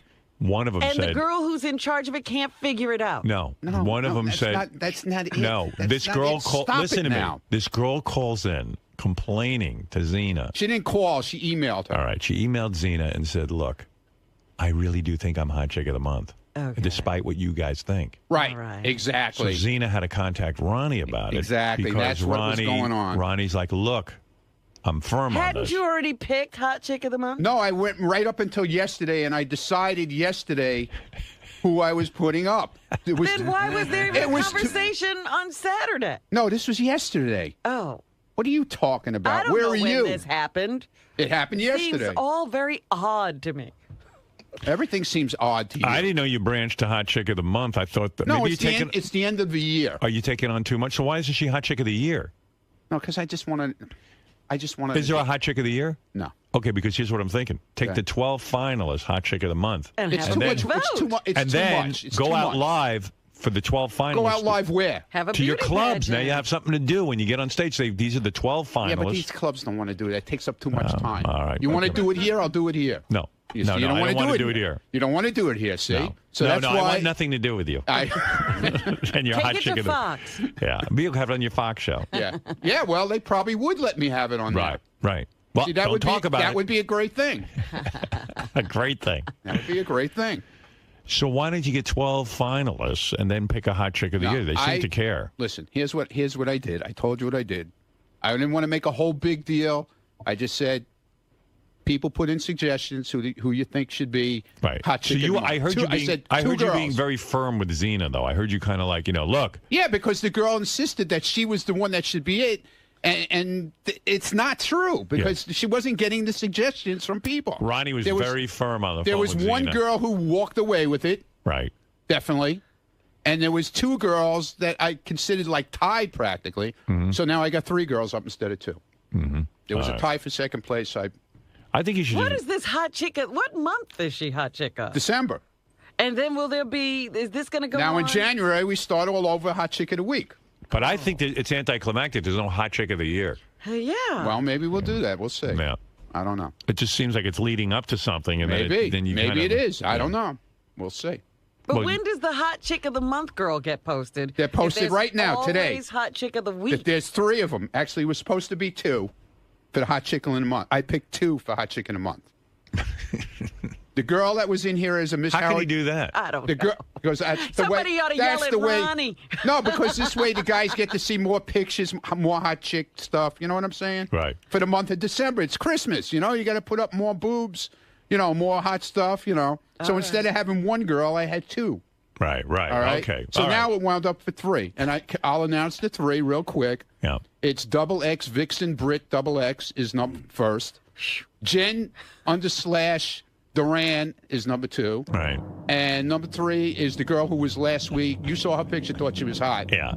At model barefoot _ model _ barefoot. Those are the 3 girls up for the hot chick of the month. They're still up for Hot Chick of the Month. They went up this morning. They are the Do you hot, notice a pattern? They that- are the hot chicks of the month. Every hot okay? chick seems to have an underscore in her. No, except Vixen. Except doesn't. she She doesn't just have has a million X's. Right. Yeah. She's like, XX. wow. Yeah. And was Vixen the one that had the All the impersonator? tattoos. No, she had all the tattoos. But didn't she have an impersonator who was like VIXXXEN and people? Yeah, get yeah, and confused? they blew her account. See? They shut her account down. Yeah. It was a whole thing. See, Robin, I'm up But on it. Xena got her account back for her. Oh, good. Yeah, Xena has an in with Twitter? Yeah, she does, man. Yeah. Because when I first went on Twitter, some guy came on as me and changed like one letter. Right. And he was like cursing all the girls out and stuff. Right. That could ruin your whole hot chick thing. Yeah, it ruined my whole. I only had like maybe 100 followers then. This is before you started talking about it. And you need to protect your hot chick. They shut my account down. Right. So and it wasn't even me. So she went and somehow got in touch with Twitter. How many followers do you have now? 100 should be like 123,000. It's about the same circulation as Playboy at this point. Yeah. No, so he's in business. Yeah, man. How about Hot Chick of the Week magazine? Like start an app like Ralph did. You're gonna shoot? No, I don't want anything to do with it. You should have seen this guy yesterday, man. Go ahead. He was out of his mind with this stuff. He was like, what's her name? Annie Leibovitz or whatever her name is. Yeah, it was like Annie Leibovitz. So do you drag in like a ton of equipment? Yeah. I brought in suitcases full of equipment. And one of his lights was like all screwed up, and he had to call for help. And the guy told him what to do and got it working, and he had it all set up. I had a hardwire. It was cool. Yeah. It was cool. It was a cool shoot. Why wouldn't you get an assistant for a day like that? You want to know what, Robin? I don't know enough to tell an assistant what to do. I just have to do it. I wouldn't say, I don't know anyone who's worked with me before. I mean, so I have to set up this stuff. Well, Ralph helped him, and I helped him a little bit, and then like he gets all like wound up when people start telling like they want to do this, and he at one point he says, "Listen, I got to take this thing over." Yeah, I did. Well, you'll see the tape of Howard TV. I mean, it was first of all, Ralph. Oh my goodness! Starts saying, "I want you to do this. I want you to do," and I go, "Ralph." Why would you get involved with Ralph? I know. So I go, "Ralph, I gotta do my thing here a little bit, okay?" So then I see Ralph with his cell phone, and he starts taking pictures. I go, "Ralph, why don't you take the pictures and I can go home? You're going to stand there and take pictures? You essentially hired me to take the picture for your magazine. Right. I need you to help me." Are you going to say, "No, but I'm shooting down here. Why don't you come down?" I go, "Listen, you shoot the picture. I'll go hang out." Right. Dude, I can't believe he spent 6 hours there. Oh, my goodness. Well, they asked me to do it, and then I yelled at Sam Simon. I wrote him a note of apology, by the way, because I got testy with him. I'm shooting, and it's getting late now, and I'm tired. Yeah. You know, I've been up all morning. I get up at the crack of dawn because of this job. I'm in that rhythm. Yeah. You know how it goes. So I'd been up since like 6 in the morning or 5 in the morning. So it was getting late for me, and they wanted these pictures.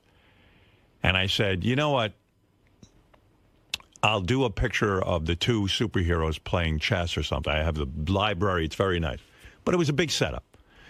And Sam was helping me. He was being nice about it. But then I'm trying to take a shot. He's in my way. I go, "Sam! Get out of... Listen, go over there. Over there. Where should I stand?" He goes, I say, "Out of the room." Wow. Because, listen, it's all on my head. And I take it seriously. One thing you know about me, Robin, I take everything I do seriously. Absolutely. Why bother if you're not going to be serious? Exactly. Like Hot Chick of the Week. You got to take it seriously. You're yelling Ronnie's on very the serious. phone. That's right. Yeah. But I was hiring Ronnie for security for you. And Ralph called me back. He was busy running his own corporation. Ronnie said, "You don't need security."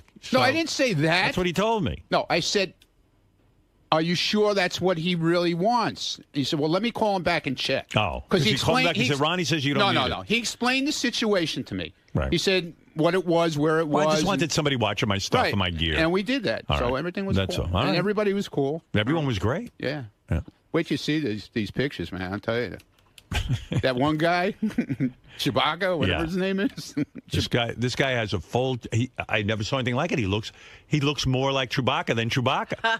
He wore stilts. The whole thing. He was crashing into the He was like ceiling. 8 feet tall. Yeah.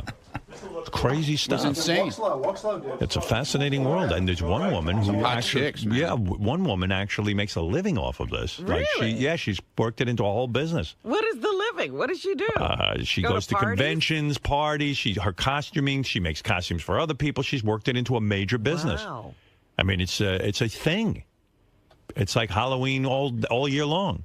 And how did Ralph find these people? Does he go to the conventions? He went to all the conventions, and he would send me pictures of them, and I would say, "Oh, I like this one, I like that one," or he would pick them, So he met them, and I guess they're writing an article on them. But yeah, that other guy, his partner, life mate, whatever he called him. Yeah. was interviewing each one at a time and doing a whole interview in the back room. Right. Yeah. Yeah. So there was a whole thing going on. Okay. But it was really cool. It was fun. But demanding. I take it seriously. So anyway, getting back to Ronnie on the red carpet. This is unbelievable. So here he is. Ronnie's out in L.A., and he's on the red carpet. He's like Brad Pitt. Thanks, Jay. Right now, I am hanging out with Ronnie Mund on the red carpet. You may not know this, but he is Howard Stern's personal limo driver, bodyguard, and has known him for 26 years. I also hear that you have a pilot coming up on Fuel TV. Tell us about it. I'm glad to be here for Fox and Fuel TV for the UFC. But our deal with you guys, I can't talk about right now. It's very top secret. Mum's the word? Mum's the word. Look at this guy. Mum's the word. I love him. He's like a diplomat now. Yeah. I'm very happy to be here for Fox and Fuel TV. Can't talk about my next project. He's like Jennifer Aniston. I was trying to be, professional and act like an asshole. He would rather just talk about what he's here for and not talk about his personal life. I can't talk. Yeah, right. Oh, the whole interview is hi, I can't talk. You hear this guy has more things he can't talk about. That's the best. Because then they start asking about me. He knows not to talk. He goes, I can't talk about that either. This is a guy who I learned, man. Let's talk poetry. Oh, that poetry we're going to get to in a minute. That's the greatest. Everybody was a buzz I'm about working poetry. I'm working on it for the party. Oh, great. Oh, Little Mikey wrote a song to Winter. Yeah, Really? Fuck him. Did you hear it? Wait a No, minute, but fuck maybe him it's good. anyway. I'm going to send the poem over to like a 6th grade teacher and have her grade it. I'm not going to tell her who wrote it. Oh, is that why Jason took it from me the other day? Yeah. Yeah, he told me. Why are you doing that? Because it's funny. He told me he needed it to post it for something. Right. Look, which we was know bullshit, what obviously. the 6th grade teacher's going to say. Now, what are you say going this to? is Why are you going to terrible. do that for? I think you're going to do well in 6th grade. I think. Thank you. Sure. I think you better go a little low. You know what's weird about your poetry? Like when you write about winter. Yeah. You write about winter. Yeah, I mean, you're so literally like winter is cold. Okay. Winter, the leaves fall No, I didn't off say it the was trees. cold. Well, whatever you say. Winter is leaves falling off the tree. Winter, the clocks. It gets dark. It gets darker early. Very dark. Like you're very little. You like sleep more. You get Z's. You don't try to draw any sort of like we're in the winter of our life or why? No. Why would I do that? Or fog comes in on little cat feet. Fog rolls in on little cat's feet. What the fuck does that mean? She asked me to do a thing about winter. That's how I felt about it, and that's what I did. Right, but your feelings. I kind of did like like what goes on every month in winter, kind of. You know your what I'm feelings saying? really aren't in the poem. It's more like a weather report. It's more like a sunny today, cloudy tomorrow. It's a description, but very literal. I mean, Right. you didn't. What do you want me to take this do? Write a anywhere. 20-page poem? Come No. on. I try to do it. No, you know what? You I'm know. saying some of the great poets. I don't know if you read poetry. I'm not a great poet. But some of the Never poets, said I what they was. try to do is they're writing about winter, but sometimes it's more like about old age. Like you kind of see, or I'm in the winter of my life, or Well, I don't want to do that. you know, you just want to do literal stuff. Yeah. I get it. Okay, that's your style. All right. Let's get back to you on the red carpet. All right. How did All right, this so come how up? about tonight, Ronnie? Who are you predicting to win the fight? Is it going to be Velasquez or Dos Santos? Cain Velasquez all the way. All right, and before you walk down this carpet, I have one thing I have to say to you. Baba Booey. Baba Booey, what's your problem is what you should be saying. Back to you, Jay. Poor Jay. He went to probably journalism school. So did this broad. She was hot. Yeah. And Ronnie, then Ronnie on the red carpet. Like you think that this was just a fluke and someone interviewed him, but no, that some other chick came over to interview him from some website. Karen Bryant for MMA Heat. I'm here with. I'm just gonna. Can I go, Ronnie, the limo driver? I like when she gives her credentials. She says she slurs at somebody. You don't even know what the hell she's saying. Right. She's embarrassed about where she is Yeah. and who she's interviewing, everything. I'm here with and Ron with the limo driver from the. Nice. She was hot too. You can't even tell me where she's from. Here, I'll play it for you again. Karen Bryant for MMA Heat. I'm here with. I'm just gonna. MMA Can I Heat. go, Ronnie, the limo driver? I was asking Robin. That was the joke. Oh, you're so bad. Give him his own show. MMA Heat is where it's from. It didn't. You could. She just kind of says talked it very like, fast. I think if you say it fast enough, it sounds like NBC or ABC. Right. Because basically that's how you are known on the Howard Stern Show. What brings you to the fights here on Fox? Well, I'm here to support Fox and Fuel TV. I'm in the negotiation of a deal with them, possibly. It's nothing I can really talk about right now, and they invited me out here to come and support them, and I'm here to do it. Can I just tell you how awesome this is? Because I listen to the show, and I'm used to hearing your voice phoning in and going. It's beautiful to see it coming right out of your mouth. Well, thank you. I'm happy to be here. I'm happy to be, getting interviewed by you. You're a very beautiful woman. Well, thank you very much. So, I know Howard is a fan of the sport. I know he's got some of the fighters on and stuff. But I mean, around the way here when you guys are working on the show, is this something that you guys talk about a lot? Is fighting sort of a big deal in you guys' life? Well, we don't talk about it, too much on the air. But we have guys at work that are big fans. Like we have guys like Richie Wilson, who's one of the producers for Howard TV. He goes to all the fights. He's friends with some of the people in MMA and UFC. Oh, my God. This is some interview. Oh, my God. Richie Wilson's here. My plumber likes the guy works on the show. Right. She asked me about people who work on the show if they're into MMA. The guy in the parking garage. Why is that so fucking funny? Look at her. I think she's referring to like Robin or Fred. I said nobody. All right. And UFC. I can't win. So we go to the fights. We went to the Philadelphia fight, and we saw somebody get his ass kicked in pretty bad, which I was really upset about because I really dig Tito. Oh yeah, I was at that fight, but Rashad looked really good that night. Yeah, he looked really good. You're crying over there. This is it's been a Ronnie weekend for me because I watched Ronnie's block party. Oh right. Oh yeah, I want to talk about on that Howard too. TV. I want is that the greatest special? Oh, dude, I want to talk about I that. couldn't turn it off. It was just amazing. Could I just bring something up about that? Scott went around saying, I hadn't seen it. I watched it this weekend also. Right. Okay. Scott went around saying that he was very insulted about the whole situation. Because he's a lunatic. Because he's the only one who got hammered. 90% of the show was him getting hammered. Bullshit, man. I got hammered. Sal got hammered. Everybody got hammered. That's because it's like a photograph. Everyone always looks at themselves first. Right. They only see themselves. He only sees himself. He didn't see what's going on. Yeah, really. Yeah. He came out on fire. I hated to see Tito get it, but I know Tito had just been in a fight not too long before, and I was happy to see he tried to put up a good fight, but the best man won, I guess. Yeah. Well, and I have to think that there's a little bit of symmetry in between what Howard does and what you guys do, and what MMA is sometimes perceived as a little bit too raw, a little bit too much on the edge sometimes, and yet really you guys are making waves, and people. Did you ever hear my poem about winter? Slowly you're starting to come over, well, not slowly now, but people are starting to realize actually this is some solid stuff going on. Do you feel that there's any kind of symmetry between you guys? I don't know about that, but I feel that the idea of them putting on Fox TV, which is regular television, a lot more people are going to watch it now that they don't have to pay for it, and it's going to draw a lot more people. Well, I'm a big Howard fan. I think he's terrific, and when you talk to Robin, you tell her that I will take her to the fights because I know she hasn't had a date in a little while. She's been talking about how she hasn't seen You want to go out with that chick and go to the fights, Robin? No. No.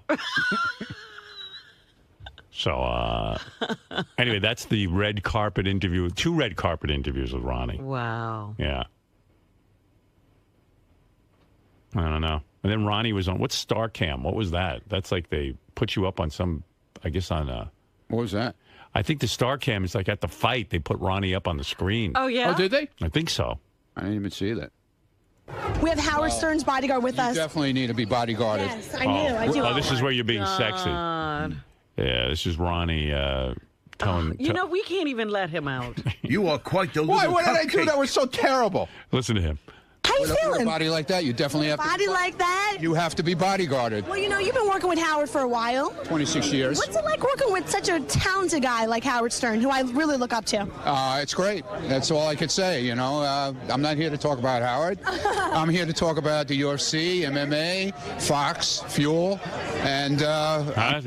what's wrong with that? We got you trained, thank God. I don't want he's you... afraid to even say you're great. Yeah, I don't want you... I said he was great. Will you stop it? I don't want you... What's wrong with I do not want you talking about me. You did just fine. But you know what? Please I'm afraid when they say he's from the Howard Stern show. And he starts leering down a girl's dress and saying, hey, baby, you need a bodyguard with a body like that. Hey, what's the big deal? She's a beautiful lady. You need a cavity search. I didn't say it in a nasty way. And I'm the man to do it. Your body needs bodyguarding. It's winter out. Can you learn from that girl and mumble, Howard Stern? I work for that Howard Stern. I'm here to support them. Okay, so who do you think's going to be taking it home tonight? Anyway, there's a lot of that kind of. It's pretty wild. What is wrong with you over there? And then Ronnie was the star of the wrap-up show the other day when he was discussing his poetry, and then he writes poems, I guess, to women. I wish I could hear those. Now, I know John Hine was trying to corner him. He thinks that Ronnie has copies of some of those poems, and he says he doesn't. I don't. Why would I have copies of them when I You never wrote a poem to Stephanie? I write it in a card and give it to the person. She doesn't have them? You didn't might. ask? I don't know. I don't know if I wrote one to her. Maybe I did. I don't know. After Stephanie read one of your poems, wouldn't she just break up with you? I would think. That's our problem. Yeah. That's crazy. But she read it and went, oh, he's so sweet. Oh, dear.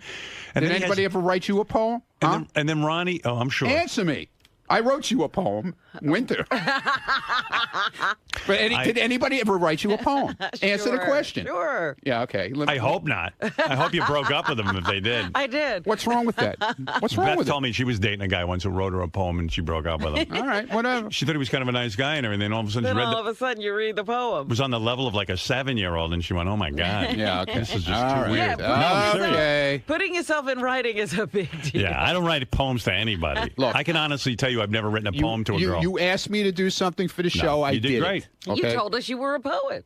I didn't say. I just said I wrote some poems. I didn't say I was a poet. Anyway, Well, so that's he's on the wrap-up show, and he describes to John Hine that he has to be alone when he writes, and he kind of goes into a thing. Really? And you hear That's true. Paul Like McCartney. songwriters and stuff. You hear Paul McCartney and John Lennon. He goes, "This is all in my brain. Like it's all there. I just have to tap into I it." have to get quiet so I can hear. But they tap in and write "Hey Jude," and and then Ronnie's brain taps in and gets "Winter is cold." I never claimed to be get away from me. And then The days are short, like me. And then it's not even that poetic. Yeah, or funny. That's too good. And then Ronnie describes that when he writes a poem to a girl, he has a secret formula. Oh. But then he goes, "I'm not telling you the formula because I just don't want to give that up." And Somebody will cop his style. But 2 seconds later, he gave up the formula. Because John knows how to. He likes to. He Prod. He keeps doing it, man. He keeps Keeps at you. picking at you. Right. So Ronnie reveals that when he writes a poem to a girl, there's 3 elements you put in it. Okay. The sun in her hair. No. I said there's 3 elements: the sun, the hair, and the eyes. Yeah, the sun, the hair, and the eyes. If you write about a girl's eyes, her hair, and the sun. The sun. Yeah. And so all of his love poems have that in it. Uh-huh. Because that's the formula. It was fascinating. The wrap-up show was fascinating with him. What can I say? What's so terrible? I didn't say it was terrible. I'm learning. All right. So I learned about a lot of shit yesterday about you with photography. I learned a lot of crap about the lighting. Yeah. All that kind of stuff. That's a lot of work. It's kind of cool. I learned about hair, sun, and the eyes. And Zena Buddy's girl, I'm on the phone. Yeah, but it's like a whole Ronnie world. That I was you're on not the even aware phone of. 5 minutes, dude. That He's was like the a whole time. And I was standing right behind you. It's not like anything was going You on. finally got what you wanted. You got this You're a whole thing. mogul. You're a mogul. You got stuff going on. I'm happy. Yeah. He's happy. I'm happy, man. He loves his fame. His I love being here. I'm happy. He goes out on tour and he visits people in clubs. And Yeah. It's amazing. I have to say, the chemistry between you and Scott on stage. Did you watch that? Electric. There is a special on Howard Dude, TV. we got so much book now. Yeah. Gigs. Yeah. Because you would, blowing this all It up. is amazing. We got so much crap booked. We even got a big hotel in Atlantic City after us right now. Imagine when they see those two guys on stage doing nothing. It's not like Martin and Lewis. The best is Scott dancing Oh my God. in the aisles. What did you think of backstage? my God. On Howard TV, we have a special Ronnie's Block Party. What do you think of him when he greets people and he's eating? He can't stop eating. There's food in his hands when No. he puts his arms around He's you. disgusting. He's chewing Yeah. while the picture's being taken. Did you see the one picture with the It's one great. girl? The guy, she tried to walk away. She took a picture with him, and the guy said, "No, take another one. Walk back." And she didn't want to walk back. Yeah. Because he was in the middle of eating. Right. She didn't want to disturb him anymore. Yeah. Meanwhile, they paid $35 to meet him. And then the screaming about the money. Frustrating, man. harassed by a Usually, guy who DJ'd on his cell phone. yeah. You should get paid. Usually in these things, you get paid the same night. You walk out of there with your money. That's the best. Where's my Scott goes, where's my money? We did the gig. Where's my money? Yeah. You usually get the cash before you leave. What do you mean usually? Did you just start doing this? In comedy, he's got all these rules. Well, you heard Artie talking about all that. Remember Artie used to say? Yeah, Artie used to talk about that all the time. So the Scott's now got the lingo down. It's customary to get our cash that night. You got paid. And then Shuli goes, no, I didn't get paid. I'm waiting for the check, and when I get it, you'll get it. Check. I mean, there was cash. I saw cash being handed out at the bar. Cash. Yeah. Do I look like a bank to you? It's customary for us to get. It's customary for you to have an act. And every week he quits. Yeah, but see, and he's quitting all the time. And then he says it's all about him because then everybody was yelling at Shuli. Right. Not just him. Right. You know, and we all caught shit for it, but he claims that it was 90% of the show was all about because him he's focused on himself. Yeah, really. It wasn't because I finally saw it this week and it was like. You look as dumb as he does. Yeah, right. exactly. It's all and Sal throwing up, you know, he got hammered. I mean, unbelievable, Sal throwing up. How about that? That was. Did you watch Sal vomit? Oh my God! How could you miss that? It was amazing because he took one shot and then everything came up. It's the greatest Howard TV special yet. It is just remarkable. More to come. A lot more to come. And I love them putting the pins in the map. They're actually on this road. Oh, I love that. How great is that? It's amazing. So that's the Ronnie world, if you will. So it's. And what's the next poem? I got so many emails from people. I'm doing a holiday one for the party. I'm going to open up the party with it. Oh, fabulous. Because JD reading Ronnie's poem got the most email. You should always have JD reading your poem. I know. That's why I didn't want to read it. Although on the wrap-up show, Ronnie started reading his own poem, and I could see the potential in that being really funny. Yeah, but he would only read 2 lines. That wasn't fair. Yeah, well, I don't want to read. Why don't you read your own poetry? I don't like. I mean, Maya Angelou does it. I read it while I'm doing it, and that's it. You know. Right. Anyway, let's see. I think he got him to do it. He got 2. When I wrote it in the bathroom, the first couple of lines. Actually, well, it was quiet. I got to be alone and quiet for that to happen. It's like a guy shitting on a piece of paper. No. Winter is the and then time Jason got all upset because he thought the trees. Jason thought that was the actual paper that I wrote it in the bathroom with. Right. And he was all upset. Winter, but it wasn't. Is when the leaves fall off the trees. He was alone when he thought that. Yeah. I need time to think. This shit doesn't happen overnight. Quiet. Yeah. How long did it take you to write Winter? Seriously. I need to go downstairs when I'm quiet. You know. How long did it take you to write Winter? A couple of days. Yeah, really? Yeah, a couple of days. I do a little bit at a time because, like, if I sit there and I try and write, think of things and write things, and then I'll cross them out and then rewrite little things, and then if my brain starts to bother me, I just quit and start again. See what goes with trees. Fleas, I just walk away from it because then I'm gonna rattle my brain too much. Right, but you got to make sure it all rhymes. That's the hard part. Yeah, I try. How come you didn't write Winter is when I wear my jacket and hat? You know what I mean? I would think that would have worked its way in. That's Benji. He writes. That's what he writes. You didn't even have Jacket to put winter in the poem, just because it's about winter. No, he's very literal. I like. All right.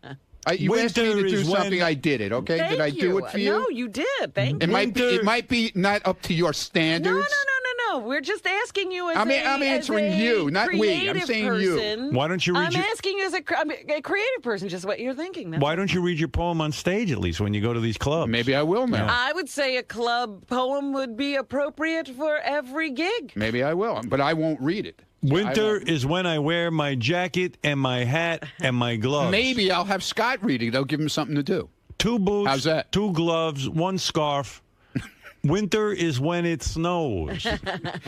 Dude, people were putting up all weekend. Were putting up these crazy ass poems on Twitter. Let me see if I. You've oh my inspired God! others to write poetry. Oh yeah, to hear some of this stuff. What happens if you're not alone and quiet? I can't have anybody around. I can't have the TV on. The dogs can't be bothering me. So the first couple of lines, I was in the bathroom, instead of reading the paper. Did you close the door to go to the bathroom, or you went into the bathroom? No. Usually he's in there reading the paper. You know what? I can't stay. Like sometimes I have house guests. And, we keep like our newspapers out, and they'll take the newspaper and they disappear with it for a while. And then they put it back, and like now I'm supposed to read it after you were shitting and like fucking reading the newspaper. Why throw it out after I'm done? Do you? Yeah. Oh, it's so disgusting when people do that. And it comes back all wrinkled, and you know what was going on. The best is, when you're just somewhere and somebody says, "Can I borrow your paper?" Oh. You don't even know them. I just and then need they it. take it in the bathroom. I just need it for like 5 minutes. And then I bring it back to you. Why can't anyone just sit in the bathroom by themselves? Sal get your does that. own magazine. Sal borrows somebody's newspaper, and then he takes it to the can outside and reads it and then brings it back. Oh, it's disgusting. Just throw it in the garbage. And into the bathroom. No, I was going to the bathroom. Okay. Okay. I'm glad I touched So that walk piece us of through paper. this. You go in the bathroom. I go in the bathroom with a little pad and a pen. Winter's And I start trying to think things out, and I start, scribbling me out, trying to get them to rhyme and all that baloney, and I'll scratch things out and then add things in. And Right. Well, that's beautiful. What a process. It's like listening to John Lennon and how he writes a song. I tried. Did you ever repeat anything with a different girl? Like, so you gave something to a girl and it Yeah, worked? I did. And it Yeah, worked. I did. Yeah, I did. Seriously? Yeah, You listen to the wrap-up show. I'm not going to play this. It's too crazy. But I was trying to find the clip where Ronnie reads his own poem. It's only 2 lines, but it's pretty good. I would like to have a copy of that poem. I'd like to read that.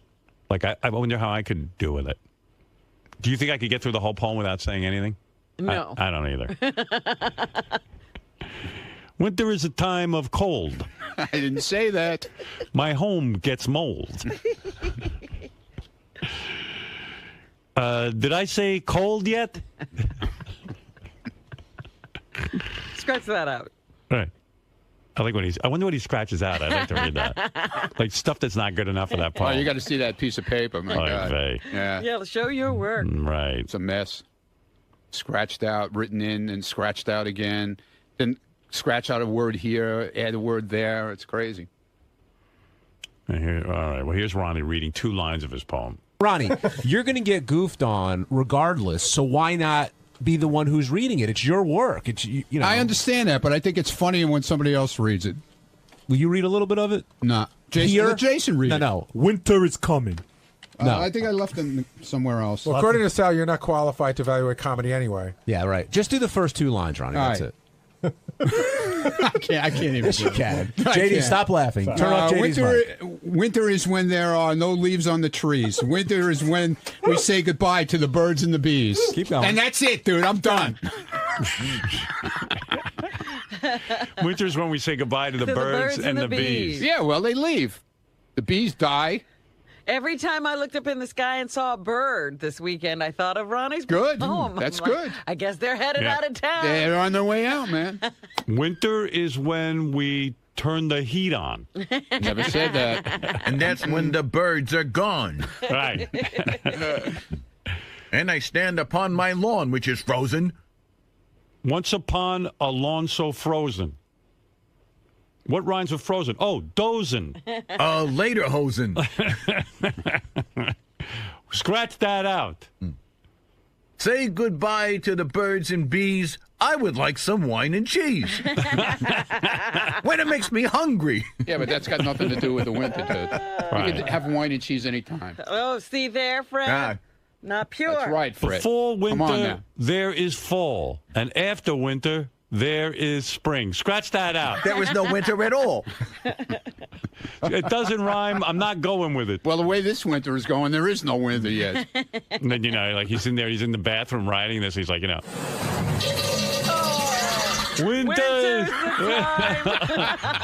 Winter. Let's see.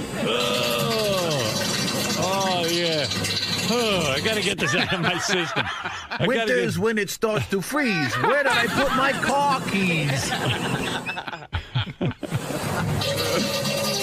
Let's see.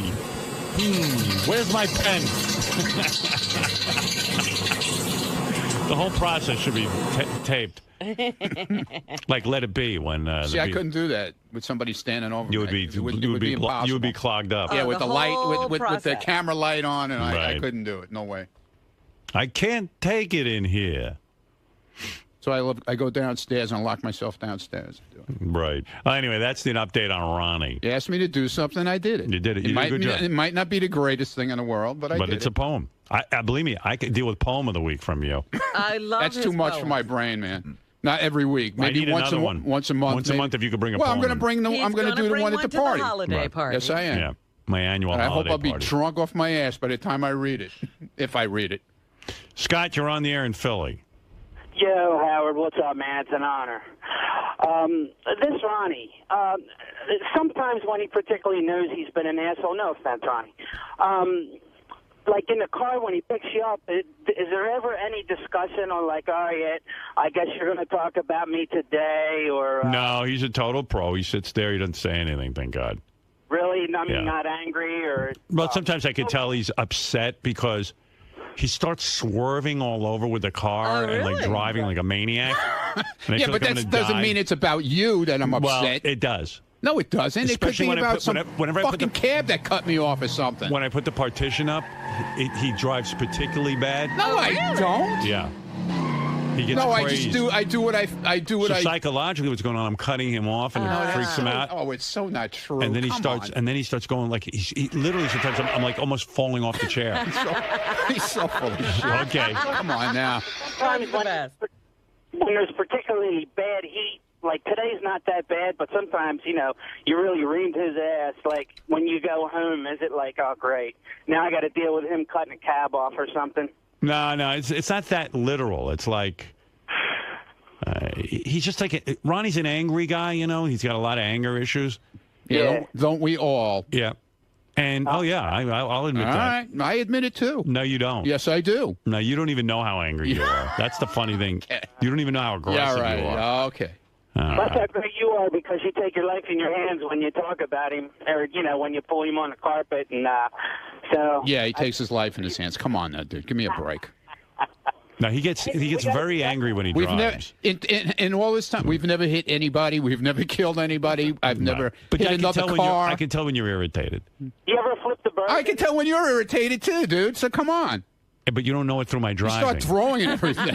Come on. What are you talking I didn't throw anything at You you. start carrying on, not at me, but I hear Where'd stuff I throw? flying around in the back of the car, throwing Are things, you insane? dropping books and carrying on. And what? He's such a liar. That's no, I'm probably not. because you're no, I'm not. swerving the car. No, he gets all upset when he get like something doesn't work. He'll just start banging on it and stuff. Don't fucking lie, man. I'm not lying. How many phones did you break before we had cell phones? Yeah. When the phones didn't work in the car, how many Yeah. times did you bang them in the back? Come on. Never. Oh, stop it. Stop it. I could agree with somebody and then, you know, flipping them off, and then you end up to where you're in a traffic situation, and now somebody could get out and like mess with you or something. And No, it's we like, don't. We don't. No, Get he's it. very professional. All right, thanks, Scott. He is very professional. He really is. But that's Ronnie. All right, man. Thanks, Ron. Have a good day. Yes, you too. What's wrong now? Ron. Yeah. Keep saying that your loyalty lies in these hallways. You got that right. And in Howard's limo and all. Okay. In those types of surroundings. Okay. But you're chasing some dreams right now. What do you mean with chasing? What am I chasing? With your TV deal, you're making a bit of a transition. Yeah, but it's not going to interfere with the show at all. Me working with Howard, it's going to be worked around that schedule on days we're off and stuff like that. It's when we're going to, when I do it, if I do it, when it happens, it'll be worked around that schedule. It won't be on any day that I have to work here or work anything with him. So, Obviously, I mean, you're a professional guy. I know that you're a loyal guy as well. But you're tapping into your creative side a bit. yeah, doing it for the show. They asked me to do it for the show. What are you talking about, dude? What, am I going to go out and become a published poet now? Not necessarily, but all these things point to the fact that you're beginning a bit of a career transition. You're going into more creative endeavors. Dude, I'm ready to retire. Don't worry about it. So when Howard retires, we can't expect you to be on the big screen? Or... No, man. No. Expect me to be at a pool with a pina colada in my hand.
several layers to what I'm about to tell you. So, the Shuli, comedy show continues on the road. Scott can't make it to Arizona and Chicago. And I said, why not? Shuli goes, you'll have to ask him. I have no idea. I don't know why Scott can't make it. So Shuli went to JD and said, do you want to fill in? And he goes, we're going to have to renegotiate. And Shuli's like, renegotiate? You're on stage for 4 minutes. He goes, you know that comic that you introduced that got 3 standing ovations? You made 10 times more than him. You know what, Scott and JD, I think they all think it's fun to go out and do these things. And then they realize it's work, and then they're like, oh. But Shuli did say that it was really weird because JD, the one thing he wanted to know, way in advance, was what hotel they were staying in. Meaning he had it set up with that girl. Oh. You know what I mean? Yeah. He had dreams. Hey, Lisa G is here. I haven't spoken to her in ages. Lisa G, come on in and tell us what's happening in the Howard 100 newsroom. Lisa Glassberg takes there's Lisa. Hello there. Came in laughing. Having a good time. All right. Wearing this jacket, you start to sweat after 10 minutes. Right. Go ahead, Lisa. What do you have for us from the Howard 100 newsroom? All right. So where do Ralph Cirella's allegiances lay? The issue came up. Lie. That's what I thought, but go ahead. I think grammatically it may be lay. Evidently, you don't pay attention to my grammar. But go ahead. The issue came up after Ralph told you he was too sick to fly to San Francisco for America's Got Talent late last week. But now, here was the thing. I wanted to bring Ralph with me. Yeah. We discussed it. He called me up, and he did the right thing. He says to me, hey, you could hear it. He could hardly talk. Okay. I said, I don't want to be around anyone who's got a cold. I don't want to be around anybody, quite frankly. The less people on that plane, because the plane circulates air. I don't know what the fuck anyone's got, and sometimes people don't know what they got. Right. I'm looking to stay healthy for this stupid gig I'm doing. So he called me up. He's got no voice. He goes, you still want me to come? There's something going around because a lot of people have had it. Right. So I said no, and thank you for calling me and making me aware that you're not feeling well. I didn't really need him to come. He had already put together the outfit and all that, and it's not all that complicated. So what are you saying, Lisa? Well, he showed up Friday to host Geek Time. Yeah. Well, that's fine. He would have come with me. He said, I'll come. He says, I just know you're paranoid about germs and stuff. And I said, thank you. Don't come. It wasn't a matter of loyalty. Did he look sick? I didn't see him. I was away. He was sick. Believe me. He was sick. And quite frankly, it was fine. Even like I'm going to St. Louis, I said, I don't need anyone going with me. I don't need a babysitter. You're not taking Tony? No, Tony, I need that fucking hair of mine. I don't know how to do it. I'm going out tonight. I need fucking help with my hair all the time. Tony always goes with me. Yeah. Tony takes care of it, and that's it. My hair, I don't know. It needs its own person. I know. I was actually contemplating getting a manly haircut, something that doesn't require styling. Yeah, because like what? I mean, like a man. What do you mean? Something short and spiky? Like what men do. I'm the only guy walking around with a bouffant. Every other guy walks around with a normal haircut. You know what I mean? But I don't have the balls to do it. I've always had long hair. And I've cut it about as short as I'll cut it. Yeah, it's even shorter now. Yeah. That's about it for me. This is the length. Ralph thinks I should grow it a little longer. He thinks it's a little too short since it doesn't hide enough. Hide? Yeah. Hide aspects of my face. That's what I use my hair for. Let's be honest. If I put enough of it in my face, you can't really. It's a mystery. You're kind of like, hey, he doesn't look so bad. That's always been my move. That was Joey Ramone's move. I look like him. Joey always had hair hanging in front of his face. You do not look like Joey Ramone. I don't know. Do you have nice ears? I've never seen those. I have nice ears. Yeah. People I have stuff that's nice that you don't need to be nice. I have probably the prettiest feet a man's ever had. Yeah. I have gorgeous ears. All this shit you don't care about. I'd rather be a super hot guy who looks like Brad Pitt and have the ugliest, feet. And ears. And deformed feet. My feet are Brad Pitt, which is so weird. It's just so. It's like the worst joke, practical joke anyone can play on you to have beautiful feet. And I'll be hanging out with girls and go, oh yeah, you have really pretty feet. And I'm like, yeah. So now you're gonna sleep with me? No. Every woman I've interviewed about you says you have gorgeous feet. Yeah, feet. They're beautiful. He could have been a foot model. Yeah. My feet are so hot. He's a supermodel of feet. I could be a professional foot model. Like, you ever see like a soap, like the guy's in the shower and he's soaping up? Like, they would cut to my feet. Right. You know? And like, and by the way, that's nice. Women look at stuff like that when, if they see a guy with gnarly feet, they don't want to be with him. But right, because it sort of indicates a hygiene situation. But, it's just... I'd rather have like chimpanzee feet. Like literally, how like chimpanzee... another species. Like another species. And look like Brad Pitt. Maybe Brad Pitt does have chimpanzee feet. Right. You hope. But it's really funny how watching the Oscars... Yeah. It was almost embarrassing. Because it's like they are performing. The whole show is just for George Clooney and Brad Pitt. Yeah, because what does the camera go to? George Clooney and Brad Pitt. Every time you need a reaction. Those guys are like kings. Brad, George, George. The rest of the people aren't even there. Yeah, and if you just date George Clooney, like Stacy Keibler now, Stacy Keibler is considered the princess of America. Everybody knows her. Everybody defers to her. Yeah. And her fees doubled. Yeah. She gets something like $25,000 or something to appear anywhere. Wow. Said that in the paper. Like she used to get like $5,000 or something, or 10. Yeah, now you have to get in line. I was at the Beverly Hills Hotel. I saw her holding a power meeting at a table, like literally like with people just having business proposals. Oh my goodness! Yeah. I want to go out with George. Well, Clooney. I hope she strikes gold before he dumps her. Well, maybe he's in love. Maybe this time he won't. Yeah, right. Oh, you guys! Don't you believe in love? Not with George Clooney. And Brad. Yeah. I mean, like before dating George Clooney, she was actually hosting Ronnie's block party. She was filling in for Ronnie. Did you hear about the whole Ronnie's block party thing? No. Ronnie's block party, Scott and Ronnie go out, and then they go out with all these comedians like Shuley and stuff. And Shuley's got a real act; he's a real comedian, and these other guys are real comedians. So I guess, Ronnie's been traveling with me for America's Got Talent. Yeah. So they had JD fill in, and everyone was thrilled with JD, I guess, at the show. And, oh, that's wonderful. Yeah, and Scott the engineer, I guess, has been going, but they have two big dates coming up, one in like Arizona and another one far away. Uh-huh. And I think Scott's like bailing out on it because it's too far for him, and everyone thinks he's doing a negotiating ploy. Oh, no, he wants more money? Yeah, he was like, I think I need a lot more money. Because I think he figured out when he goes far away. West of the Mississippi, my fees doubled. And like no one is looking. I mean, who's Scott? First of all, JD could so easily replace Scott because if you have a choice between Ronnie's block party and seeing JD or Scott, don't you want a JD? Look, I think all these guys are wonderful. But if you give me the choice, I would say JD is a novelty, yes. Hey, Shuley, there was one picture somebody tweeted at Ronnie's block party. It looked at one point like Scott was asleep on the stage. Right, Shuley.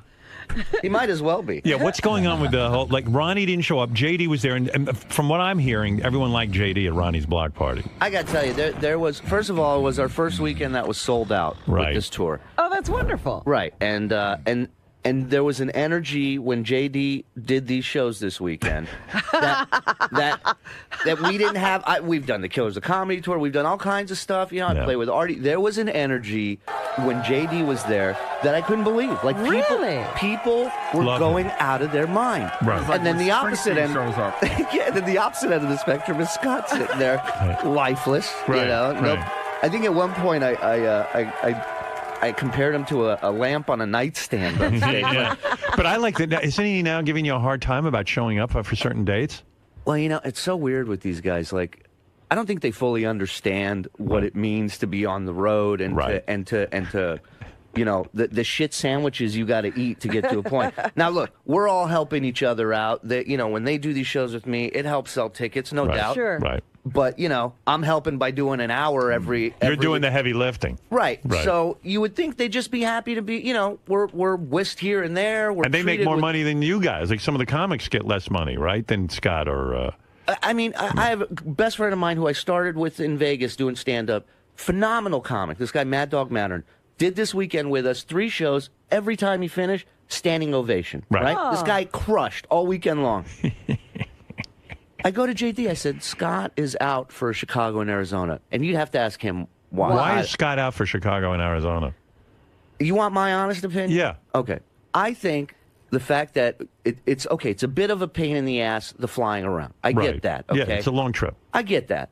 But it's not like you're doing it for free. You're getting a basic minimum guarantee. If we don't sell a fucking ticket, you still get this money in your pocket. Right. That's good money. Right. You know. Right. I think he knows that with the overhead of flying people out and getting hotels and rental cars, that he's not going to make anything more than his minimum. So what's it worth to him? You know, is that what's going on, Scott? No, it had nothing to do with the money. Why are you not going to commitments? Previous commitments. You committing? You committed to the Killers, whatever they're calling. Who's going to sit around on that weekend and go, "Where's Scott? I've been waiting for him all weekend." So I couldn't make it that weekend. That's all. But I'm did going you to agree San to Francisco. go?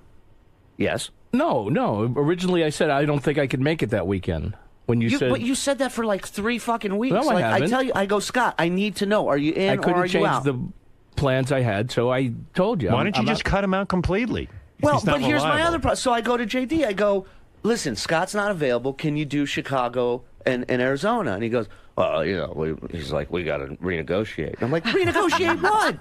I never said renegotiate. He did. But you've said it at other times. Well, you shook me down. Let's be honest. I'm going to San Francisco. God, imagine getting shaken down by this the guy likes of comes Scott up to me D'Angelo. one day. I'm not shaking him down. Okay. Let's talk. One day he comes up. One day he comes up to me and goes, it's negotiating. It's not shaking down. Yeah, fuck you. As a Jew, I guess it's shaking down. But yeah, let me tell you how you negotiate. Let me explain to everybody how Scott negotiates. He comes up to me and goes, so, yeah, I just don't think scheduling-wise I'll be able to do a lot of these shows. It's just not going to work out. He's the guy who wanted extra money.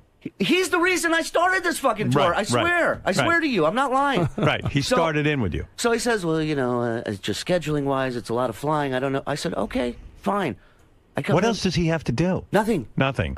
Sit behind bowlers on ESPN. Right. That's it. That was his big excitement. So I come to him the next day. I go, Scott, are you sure you're out or are you in? And he goes, well, if there was just more money. Now all of a sudden, I didn't say that. Money. You didn't say that. For Chicago? I never for said everything. That. You said for the whole pack. You said, well, if I could just, you know, if there's just more money there, then it wouldn't be a problem being out. Yeah, so do I, and I can't because I'm paying you guys an arm and a fucking leg. Well, who the fuck do you think is coming there because of our guys? They're not going to see you. Oh, you think so? They're coming to see you with a fucking cell phone on your lap like a jerk off? Try doing the show without Ronnie or me. I've been doing shows without Ronnie and you. So go ahead. And Ronnie, and in all fairness, he put it together for you. And in all fairness, I'm scared that you're going to fucking walk away from the block party show. Why am I being busted because I'm being stating busted because you busted his balls. I remember you busted his balls. No, I didn't bust his balls. You were like, can I get some money? And then you get angry when everyone's making appearances and you're not involved. His balls. Don't include him. Take him out. And then JD's like, I want to renegotiate. And I go, JD, you know the comic you introduced this weekend that you loved? I mean, JD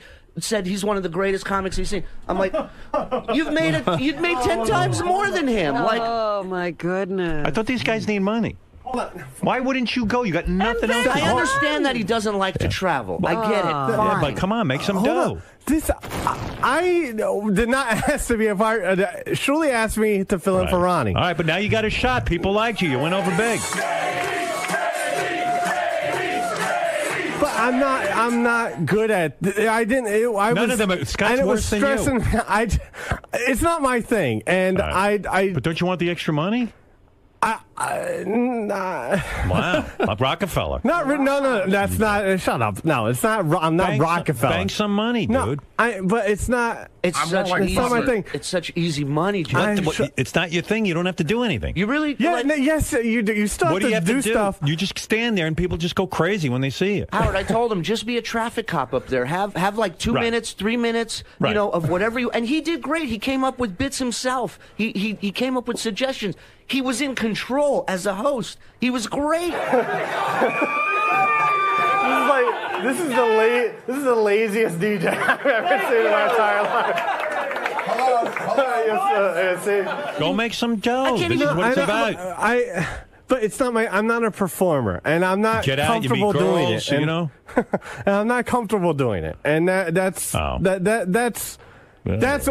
it. If you're looking for comfort all the time in life, you're never going to get anywhere. Scott's the guy. He was always walking around here, sad sack. everybody makes appearances. I don't get anything. Nobody asks me. No one invites me to the party. Then you fucking invite him, and then he's renegotiating. I don't never get invited.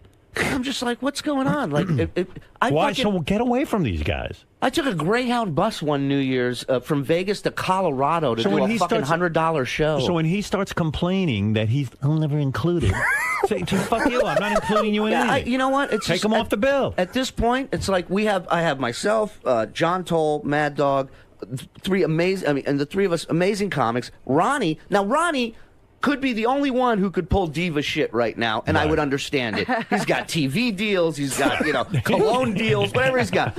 He's fine. He's fine. He's not your problem. Ronnie loves to be around fans. He loves to fucking be out on the weekend. Right, the travel bothers him a little bit, and I understand that. He's old. But other than that, he's having a blast. And I don't care what you tell me, JD, you had a great fucking time this weekend. It was fine. But you didn't look uncomfortable, laughing and having a blast after the shows. Well, yeah, I was glad the shows were over. I was done. I didn't do anything. That's the other thing. You cannot compliment. He will not take a compliment. I go, JD, you really were great up there for a show. He goes, well, there's 2 more left. And I go, well, I said, JD, you gotta stay focused. You're a great human being. But Scott, why would you go? I heard you were like watching the professional bowling tournament all weekend because you were on TV. And by the way, talk about a black cloud. Every bowler that bowled on the lane where Scott was behind him lost. Oh, wow. Well, do you know that? There was only 3 bowlers with me. I mean, yeah, but every bowler, one of the guys finished like in the top 20. Every bowler on TV that you were sitting behind lost. No, well, the guy won. Obviously, one of them had to win. There you are. The best is the guy sitting behind Scott. He won. Pete Weber won. I don't know. So how can you make a statement? Someone told me they heard that whenever a bowler came up in front of you. Yes, it is. Obviously. Pete Weber sat on the other side whenever he wasn't bowling. Right. All the other bowlers sat right in front of you. Oh, you're talking about sitting in front of me. Yeah. Well, there was a lot of people around me. I mean, I wasn't the only one there. You think somebody else has your black cloud? Nobody has. That's Someone ridiculous. told me you were yelling at the snack bar server. I heard about You got that. into an altercation. This isn't a real taco.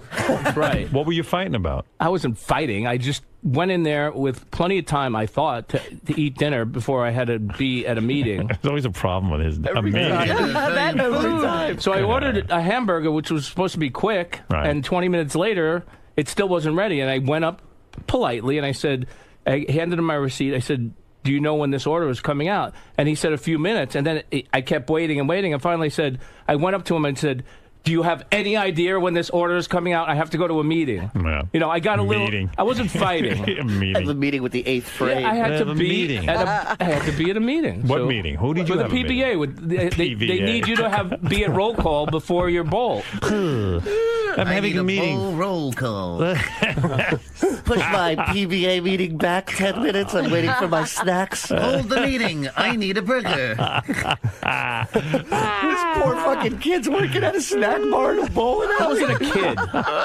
Please, my meeting. Even more pathetic. I wasn't a kid, and you're yelling at him about a burger. I wasn't a kid. Yeah, we'd love to hear that meeting. You call this a tomato? The meeting, all of the meeting is just they explain the rules and they make sure you're there, and that's the meeting. I specifically asked for iceberg lettuce. Bowling is the only sport that you can eat a hamburger before playing. That's right. It'd be a full stomach. I like how they have to explain. I needed some protein. Yeah. I like that they have to explain the rules of bowling to these guys. He's only hasn't been bowling what enough. What the fuck has changed? We had a meeting about the rules. Okay, there's still 10 pins, right? Any other rules? They're not thinking of taking away a pin, are they? I'm late for my rule meeting. Is it true you lost to like a 13-year-old? Well, there was a few 14 and 15-year-olds there. But they bowled like they were 20. Damn kids. I have to get ready for my big bowling match against a 13-year-old. But I took out the fetus. Played four Scott versus a fetus. I didn't bowl with him directly. He was in the tournament, though. JD, you should go do these gigs, dude. I don't know what they're paying you, but according to Shirley, it was a very good money. You don't need money? No, listen, it's not. Get out of that shithole you're living in. How many of these dates could you book a year? Like maybe 6 or 7 for him, right? You want to hear something? I got a guy who contacted me who wants to book a weekend in 2013 in Montego Bay in Jamaica. Oh my goodness! What does it pay? A Ronnie Mund. Is there dinner? A Ronnie Mund weekend in Jamaica. Oh my this guy God. wants to do. Wow! A whole inclusive thing for fans to come out for all 3 days. Yeah. And this is the phone calls I get day and night. Like, this thing is running on all cylinders right So why now. wouldn't JD get in on this? It's not my thing. But you know what? Sitting here ain't my thing, but they pay me. Well, I'm sorry. I would like to be It's anywhere called else. a job. It's not supposed to be comfortable. But I have a job. This is my job. But JD, I could understand if you did this weekend and you sucked and it was fucking terrible and you bombed. Well, you know what? Don't convince him. You didn't do any of those. You were really good, and he came out to standing ovations. You mean all he has to do is stand there? Let me understand the job. He goes, right. Hey, everybody, I'm JD Hammer. Hey, by the way, we just got here in Baltimore, and I got to tell you, man, we're having a great time. And tonight we're gonna have Shuli and this other idiot and this other douchebag, and we're gonna entertain you. And it's gonna be great fun. Any questions for anybody? Hey, JD, why are you such a fucking dick? Hey, whatever. Okay, here's Shuli. That's it. That's it. Oh my God. That's it. Whatever. That's too much. Yeah, you actually. I did too much work. You actually did a lot more. Right. But JD opened the show, and then he opened the show by. What did you say when you opened the show? Let me hear what you did. You know how Were you there? Go ahead. LL Cool J read a prayer, did a prayer for Whitney Houston before the Grammy, so that's what I did. The LL Cool J Whitney Houston prayer to open the show. Cool. To open the show. And I thought it was really smart and funny. And then he has a joke about Scott right after the What did you say about Scott? Will Murray gave me this joke. He said, how is Whitney Houston dead and Scott Salem still alive? The most important question, actually, is how is Whitney Houston dead and Scott Salem still alive?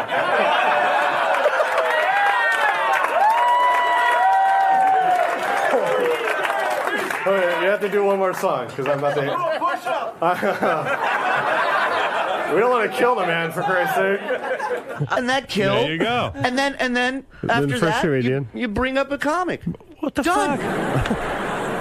I don't get you guys. He felt really uncomfortable. It's like handing you money for doing nothing. And then at one point he read. Okay, get someone else. It's fine. At one point he read Winter. And by the way, you do less than JD. That's right. And you're negotiating with. I do. I thought you're the guy nothing. every minute. I need money. Oh yeah, you should see this guy. No one pays me. The only time this guy comes to life is if there's not a cord long enough for him to sit his ass on stage while the fucking show's going on. That's right. But we got a problem. He's running around. And again, the meet and greet's about to start. I tell Scott, I go, get your food before the meet and greet. Come on, you know. Well, no, I'm going to say this. I got a story about the meet and greet too. Go ahead. So he orders his food in typical Scott fashion. Yeah. Everybody's getting their food all around the place. Scott's is taking an hour. Why? What does he order? He just ordered a burger. Right. But it's Scott. That's his luck. We went out to eat. You mean everybody got their food but you? Apparently. So you have no fucking luck. As soon as the waitress brings it over to me, Bruno, the guy we work with, came in and he goes, meet and greet's open. Yeah, starting. And I've gone to restaurants with him after a show. We all ordered food. His is the only one that's ice cold. I'm not lying. Wow. Yeah, it's unbelievable. And for the later show, there was another meet and greet. And he stayed for like 5 minutes and left. No, I didn't. I said, yes, you did. Scott, we were there maybe 10 minutes. No. Okay. Scott, you said to me before the meeting, you go, the parking garage I'm in closes at 1:50. Closes at 1:30. Yeah. I'm out of here at 1:15. Oh, everything's your problem. Howard, I swear to God, I'm like- the fucking headliner of this show, and every 2 seconds there's another fucking thing I got to deal with. Right. Every 2 They're seconds. coming to you to traffic To me, cop to me. and You understand it do when it's logistics. Beetlejuice with you, but not these guys. They should be- Exactly. yeah. You know. Everything's your problem. By the way, Shuli, my parking lot closes at 1:15. I didn't say one thing to you the whole weekend. I don't get it. Why is it Shuli's problem with the car?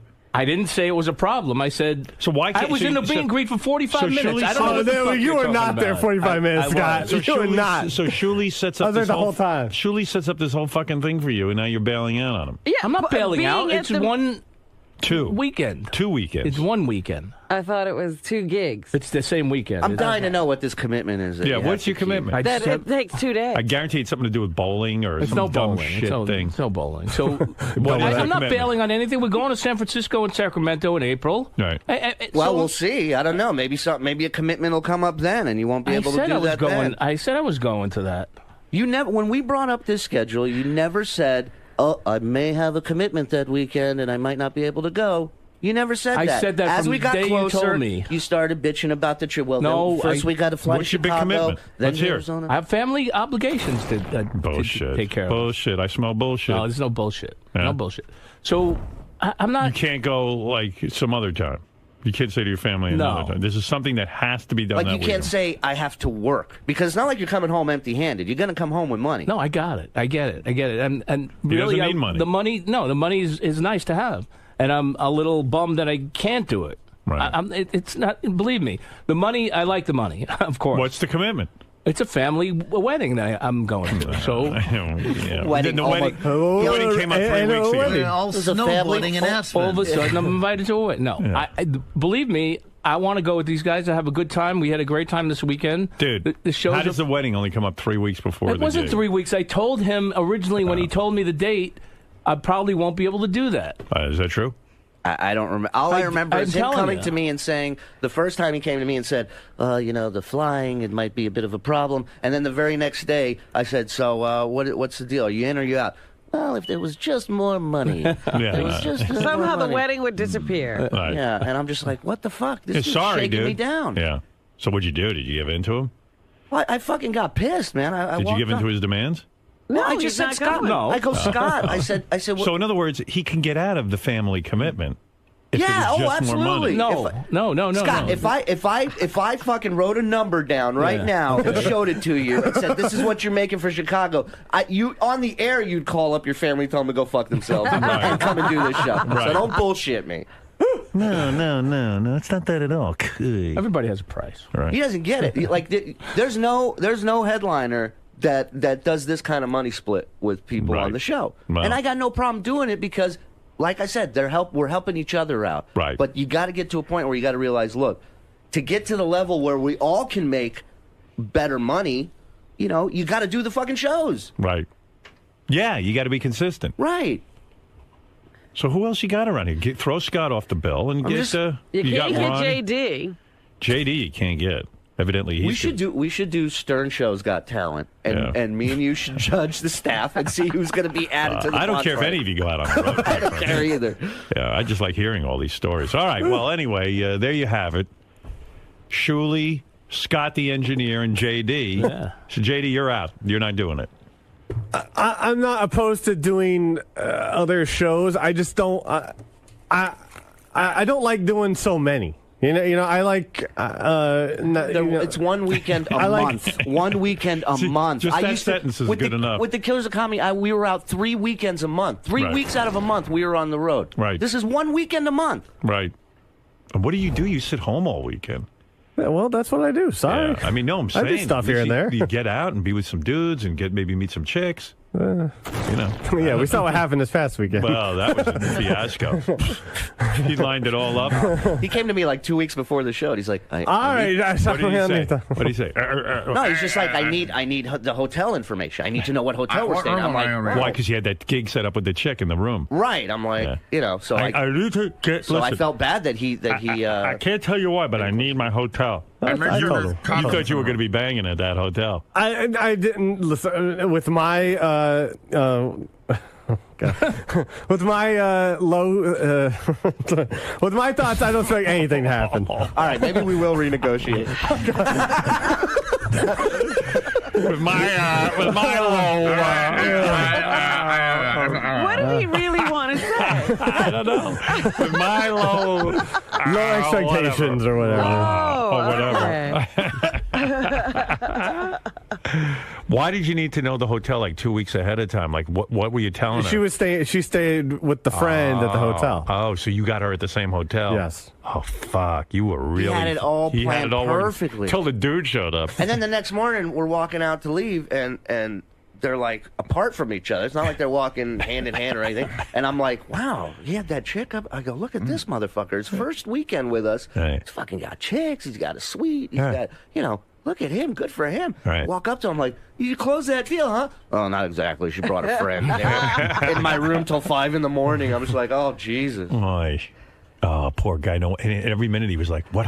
He didn't care about anything. Got into a panic. How many steps away from my room? How far is the hotel from where she is? Could you make it like an adjacent room where you have a little door passes through? Shirley, what room am I in? I got to tell her immediately. Is that room service? You had it all fucking lined up, dude. He did, man. He was so excited. See, now that's why he's not willing That's and right. I guarantee anxious you. to do other gigs. Dude. This one worked out badly for him. I guarantee you. That has nothing to do with Dude, it. you could get something lined up. No, I know. Your side's quite that high. No, I know. Was the chick really hot? She was, she was really hot. Yeah. Yeah, listen, I know. I'm not a performer. I'm not Was she a 10? She's up there. Oh, yeah. She was, Yeah. she was like between 8 to 10, no doubt. So why don't you get a 6 with a slam dunk? That's not what happened. I don't know. Yeah. Like I was on stage. And Bring a 10 to the hotel. Bring a 6. Have a good weekend. Well, I guarantee you come to Chicago, Arizona, I'll have fucking a total of 28 for you. How about that? That's right. You'll get a 28. Yeah, 2 It's 10s gonna be and an 50 8. How of them. about that? Yeah. I don't know. Schuler, what hotel am I in? I just need the hotel information. Oh, my God. This is so Dude. funny. So what happened? As soon as Shuli got the hotel, you gave her the information, and then she hooked up a room there. Yeah. Wow. And you Keep this thought, on the "Ooh, DL. This is going to be good. These guys, Oh, they're talking man. about renegotiating. You should see this show in There's the no, lobby of a surely, hotel. first of all, you're not talking. Go ahead. What? I'm sorry. What? No, he's talking about renegotiation. I'm like, That's the word you used, though. I'm fucking around when I said renegotiating. Okay. You Whatever. said you don't like to travel, you don't like to There's leave your that- house, and if you're going to do that, then you want to renegotiate. No, I said I to travel. Forget it. I give up. I give up talking. Give up? Can I go, You please? give up talking. You can't give up on talking. Give up Then I talking. really can't use you on the show. I give up talking. You can't give. Don't give up on talking, I JD. talk way too much today. What was the question? Nothing. He said he never used the word renegotiate, but everything else I said I was accurate about. Right. So I take it back. It's breaking my heart that you had to get like you were bugging Shuli for the hotel. I wasn't bugging him. I just asked, And then he got the chick lined up at the hotel. He wasn't a pain in the ass like this guy. Like every 2 seconds. Scott, the engineer. Oh, I'm like, I so didn't we're do gonna do. I go, we're gonna do this weekend in Chicago, in Seattle, and Portland. Like this is 3 months away. I tell him. And 2 weeks later, Scott. So I'm looking online. There's only one flight coming back. I go, Scott. This that's has not my nothing to do problem. with you. Right. It has nothing to do. Don't worry. People know when we need to get back. They know when we need to leave. It'll be taken care of. Oh. You know, just the other day. Flights are very cheap right now. If you want to get to tickets, get them now. For Just trying to help out. So fucking annoying. No, that's not annoying. I'm trying to help out. I'm trying to help out. Show up Do for the show. date. Yeah, do the show. You see, in other words, Shuli has booked this whole thing around you guys. Yeah. Around In other Scott, words, mainly. No, That's right. but he's booked this thing, and now it falls on his head when you guys can't show up. It's like all his headache. That's what he's saying. He's saying, hey, we're all in this together. I got Everybody it. wants to make money. You guys got to step up to the plate and take on You some gotta be responsibility. there. Poor fucking guy's going to have a nervous breakdown. Listen. Right, Ronnie Shuli? couldn't- Do I have Ronnie a- had Dude, you have no idea. Ronnie what's had a going commitment on. with you this past weekend that he had to take care of. All right. Okay? Listen, that I comes have first. no problem with You know, Ronnie. and that is the door opening for them all Absolutely. to Right. become Yeah. Absolutely. a pain in the No, ass. So I'm not- Ronnie's not going. I'm not going. I don't want to be a pain in the ass. I'll Listen. have commitments too. Right, yeah. Now Scott can't be left out. I like how Scott goes, I don't want to be in pain in the... You know no other way. Let's be honest. The sentence, I don't want to be a pain in the ass Don't coming out of your say mouth. that. Don't ever is say it impossible. again. He doesn't see it, though. No, he's the last to see it. Right. Every time. I'm not a pain in the ass. Where's my plane ticket? I have to leave the parking garage. I'm sitting there calling my DJ's hotel I'm not room available. to come down to the lobby. I'm watching my DJ step off an elevator with a plastic shopping bag with his DJ equipment in it. Right. He was tying his shoe and testing the equipment at the same time. That's called talent, buddy. Well, I don't know when everyone became a Rockefeller. A diva. I can tell you one thing: the fans are loving the show. The comics on it are great. The audience turnout has been great. So what are you going to do now? You don't have JD. Yeah, your bill is falling apart. I mean, it's Ronnie's block party. There's no Ronnie, it's no just Scott, be no me JD. and Ronnie. That's it. Oh, it is Ronnie. All right. Yeah, no, Ronnie will come back. Ronnie's been in from day one. Ronnie loves it. He does, and he's great at it. He's amazing at it. I think all three of them would be fucking great, but then I'm coming home with no money. Right. Poor you. I'm in the middle of moving. My kid's gonna be 2. I feel like my heart's gonna explode any fucking day. I walk when I get off the 2 trains and the bus that I gotta fucking take home. I walk by a cemetery, and first thought is, these lucky motherfuckers. Right. That's my first thought. You have no idea how lucky you are. I know that feeling. And then my second thought is, why isn't Scott fucking in that cemetery? Fucking waste of a human being. Just fucking relentless, man. Just I am. fucking relentless. I am. When I sit. Listen, you don't like me at the shows, fine. Book him all the time. Take Ronnie. If you feel so strongly about me being dead, then prove to me that you are alive. Scott, you know what it is? Scott, you have a worker mentality. You're finally in business with somebody where you guys could all be in business together. I know this. So you gotta say to your family, look, I got commitments with Shuli.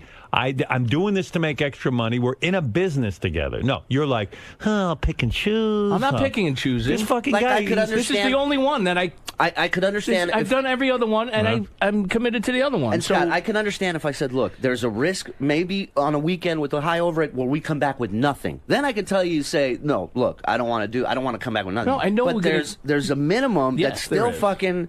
Anybody in that fucking back office would shove the next person over to get that minimum. Trust me. I got you. I understand. And believe me, then why is there a question? I give up. Ronnie He's going to pile on. Go ahead. What do you want to say, Ronnie? Hold on. I didn't even know what was going on. This has been going on for 40 minutes, I heard. Right. Sorry to wake you. Where the fuck were you? I was talking to Chuck Zito. What are you guys doing a show now? Bruce Willis? Yeah. Scott has major issues. Here we go. Like if we make fun of him, right? He goes to me, why do you have to get on me all the time? I go, that's you. That's what you're all about. That's why you're there. Well, he's like. So he doesn't like the show. He doesn't. I don't know what he likes. I think the only thing he likes is the money. We all bust each other's balls. But now he's. I like doing the shows. All right, listen, guys. I don't think he likes doing the shows. Right. He wants more money to do less. No, that's and not. what does he do during the show? Nothing. Okay, so you know what, Scott? Wait, tell me about the picture that was up on Twitter this week. From the show. Did you see that picture? Yeah, he was sleeping during. He was sitting on the stage. It looked like he was fast asleep. I wasn't sleeping. Okay. He's like Biden at a State of the Union address. Right. So Scott comes up. His idea, the show starts with the house lights being dimmed. Let's get this party started. Which Scott has yet to start any fucking party ever in his whole life. Right. That starts, and he starts running through the audience, which I love. I love the fact that he's comfortable enough to fucking run through the audience, and we all laugh at him because it looks ridiculous. And then he gets on stage. The crowd's excited. He introduces either Ronnie or JD, whoever's doing the show with him. When he comes out, though, does he dance with people? No. He'll high five people. No, he dances through the crowd. And Shuli sits there and he cries. Yeah. He's laughing so hard. It's funny. So your thing is dancing. Oh, there he is. Oh, I see. Yeah, that is funny. Yeah. Oh, Howard, jumping. I'm like Spider-Man. Yeah. If you played the audio of the Hindenburg disaster, it would fit perfectly with him dancing through the crowd. Oh, it's heartbreaking. It's an experience. And then he starts talking. He's completely out of breath. He's like, "How's everybody doing?" Does anybody have an iron lung? Does anybody know CPR? And then Scott goes, we booked a deal in Toronto, right? So he's got to get a passport. My God! Because in New York you can get an enhanced license. You don't have to get a passport to go to Toronto. Yeah. So it's $40 to get an enhanced license, but it's like $200-something to get a passport. Oh, that cuts into his. So overhead. he's like, I'm not going to Canada. So now it's your problem, Scott. You're in business with these guys. I know. You agreed to do this. Yes. They agreed to do it with you to help you make money and all that. Yes. And then as soon as there's a $200 expense, I'm not going. Meanwhile, it wouldn't have been 200. You don't see the problem in that? But also, they want to do this deal in Montego Bay. You're going to have a passport. Well, and not only that, I'm going to get a passport. It'll be $200, Robin. The Toronto gig, we told him about passports how many months ago? Oh, that was back in September. Yeah, and then he springs it on you. He's not going. And then I didn't say it wasn't he's represented to these No, people. you said you weren't going. You weren't. You said you weren't getting a passport. Well, you I weren't still spending can go. $200 and something. So move to New York. You'd be able to get an enhanced license for $40. I'll get the passport. Yeah, I mean, Scott. Oh, now I get a passport. You're a problem. Surely He never says anything, Howard. And JD's coming to Chicago and Arizona with us. He is? Yeah, he's going to take his place. He's not going. Are you going? You're going. This is what I get. You're going. Thank you, Ronnie. You're going. See, that's why I love Ronnie. He knows what's up. He's going. There's no debate here. It's like when Ronnie gets the girls topless. He just tells JD. No, JD's he's doing me, we had a talk. We did. See? Don't do it. No, we did. You're having a talk now. We had a talk. He's been talking to Chuck Zito. I have Chuck come in and talk. How's that? Now you're going. Now you're going.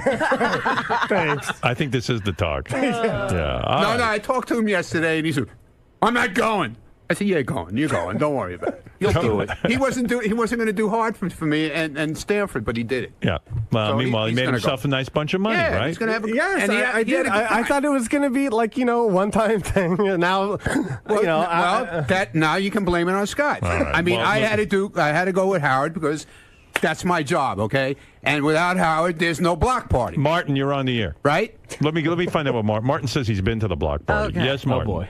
Yeah, Scott, you cannot possibly be so deluded to believe that you are the top bill above Shuli. I didn't. I'm telling you right now that the reason why this block party exists is because of Ronnie and Shuli. You do nothing. You're lumped. You're the train wreck that people come to witness. Did Scott do anything at the block party you were at? And where do you work? He does. I'm the manager of a web development team. Oh, Which show did you go to, sir? I went to the Seattle show, and it was Oh, yeah, you had a good time at that one. That was a blast. It was awesome. Ronnie is great. Shuli's great. Scott is a lump. He does nothing. But and that being said, Howard, like you said it one day that you're fascinated by him doing nothing. Again, I'll say, and I'm fascinated at that. As angry as it makes me that I have to pay this fucking guy at the end of the night, it's fascinating to me. Hey, if you're so angry and you want me dead and you get you mad to pay me, then I don't have to kick you off the show. I don't have to do the show. You quit every other weekend. I don't have to do the show. You quit the show all the time. I don't quit the show. He vehemently says. And then that when he's off the show, he'll be like, "Nobody gives me any money." He keeps saying that I do nothing, all right. and he's annoyed that he has to pay me. Right, So I won't do him anymore. All right, I got to get. Oh, you're so full of shit. You know you're not quitting. Now he's going to go and lock the door in his studio and stew. And And what are you always getting on me for? That's what I'll hear later. And then you come in there and you go, Scott, what are you pissed off? Oh, I was just kidding around. Scott, it's just a pain in the ass to have to deal with a guy like you. Like, All right. Just be grateful you're there. I am grateful. And show up for the fucking dates. And you're part of a team. You agreed to this. Just do it.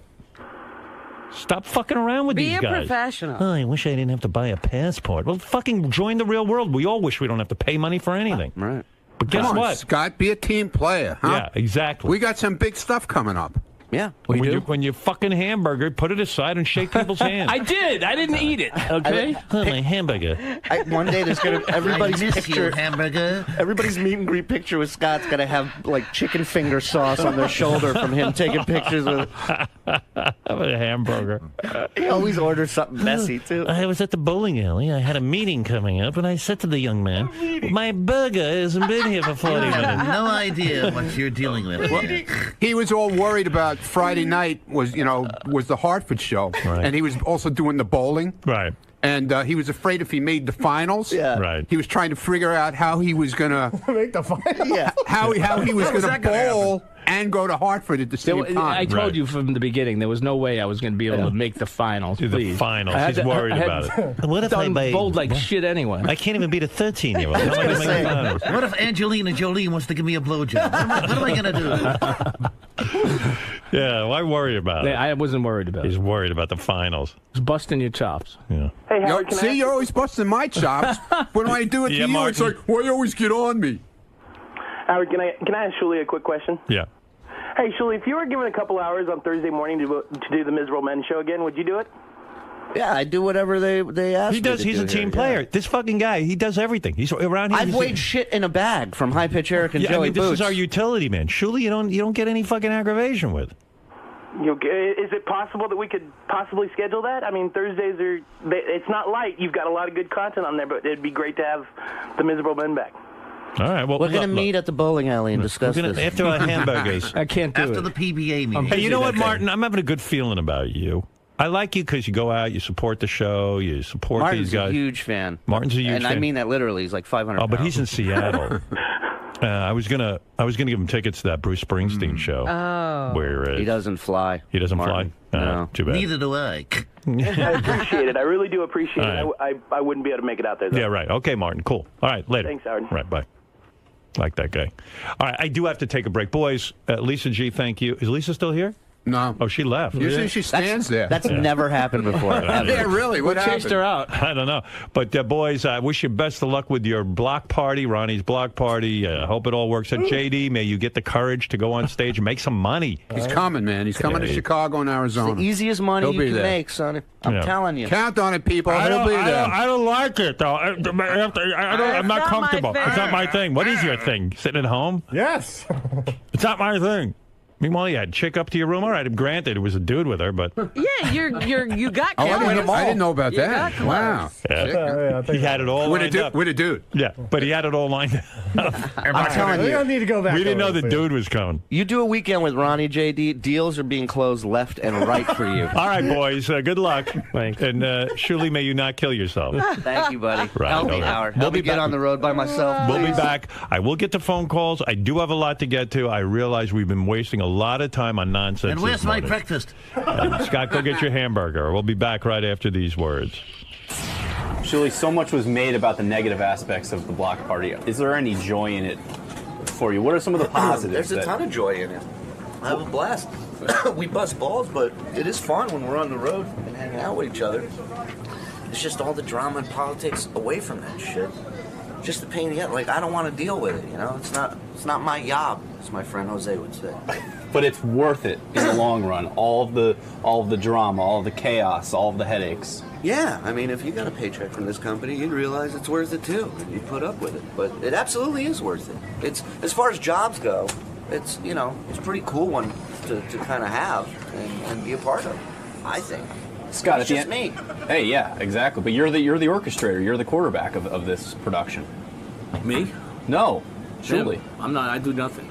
Well, Scott, at the end of one of these long weekends, do you ever do any self-reflection and realize, hey, I'm being a bit of a I gotta diva? work. I gotta work. No, I realize I gotta work with these assholes. That's what. After getting beat up all weekend. Yeah, you know when he thinks I got to work with these assholes? When I come in with an envelope stuffed with money for him. Wait a minute. That's when he this thinks. weekend in Hartford, you gave me the place.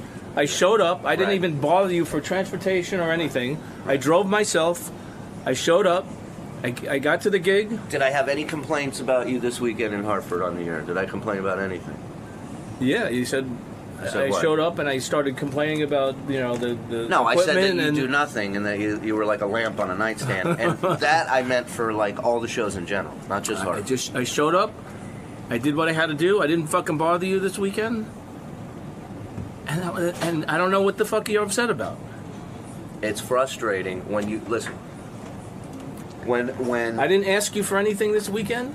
No, you haven't. But it's not exactly like you're helping me out every weekend either by backing off shows and. It's and the one you know, weekend.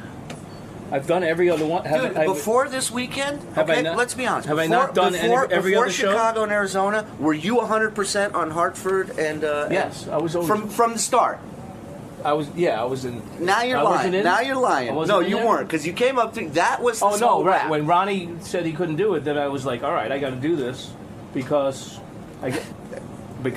you need me there. All right. I mean, if that's the way you want to spin it, that's fine. Shuli, is Scott misremembering how I things. think he We've is. heard that word I think before. because the Connecticut show was the show in question that he came to me and said, "I'm not going to be able to do it because of prior commitments." And I said, for Hartford and Stamford. right. And I said, okay. And then the next day is when he said, well, if there was just more money, and that's why I was like, wow, it has nothing to do with commitment. He just wants more money. It's all about the bottom line. That's why I called it a shakedown. Okay. I'm still shaking. Scott, I think the big picture that you're missing, and Shuli, you alluded to this, and actually Howard brought it up as well, is that you have to establish this block party. You have to make it a commodity. Then you start upping the ante a little bit. Then you start upping your appearance. But you have to build it up. We don't have to tell anybody we want more money. More money is coming in. Bigger offers are coming in. Scott, you don't see it that way. This Jamaica thing that this guy Wait, called what me is this? about? What is this, Jamaica? He wants a 3-day weekend in a resort in Jamaica. You'll have a plane ticket for you. Who fucking wants to go to Jamaica? Whatever you want, and the money ridiculous. Fuck Jamaica. Nowhere near the money we're making right now, and that money's going to go up too. You want to go to Jamaica with us? That's if you are a part of things. Shuli, Yes, Greg. What do you want? Bottom line, Yes. put in the hard work. Yeah. You won't have to chase the money will chase you. Fucking ain't right, man. Fucking ain't right, brother. Sounds like somebody wants to be on a little bill called The Block Party. Yeah. Featuring Greg Cartmel. Yeah, now we're talking. That's right. Come out, show your abs, talk about how bad you want to bang Robin, but you're never going to. Do some B-roll. Couple What's crunches. that? That's like a minute? Couple crunches on stage, perhaps. Wind sprints. I bring this 15-pound machine with me as a prop. I love it. I love it. Everybody, we're meeting at Will's house to watch. Sounds like the block party just quit you, sir.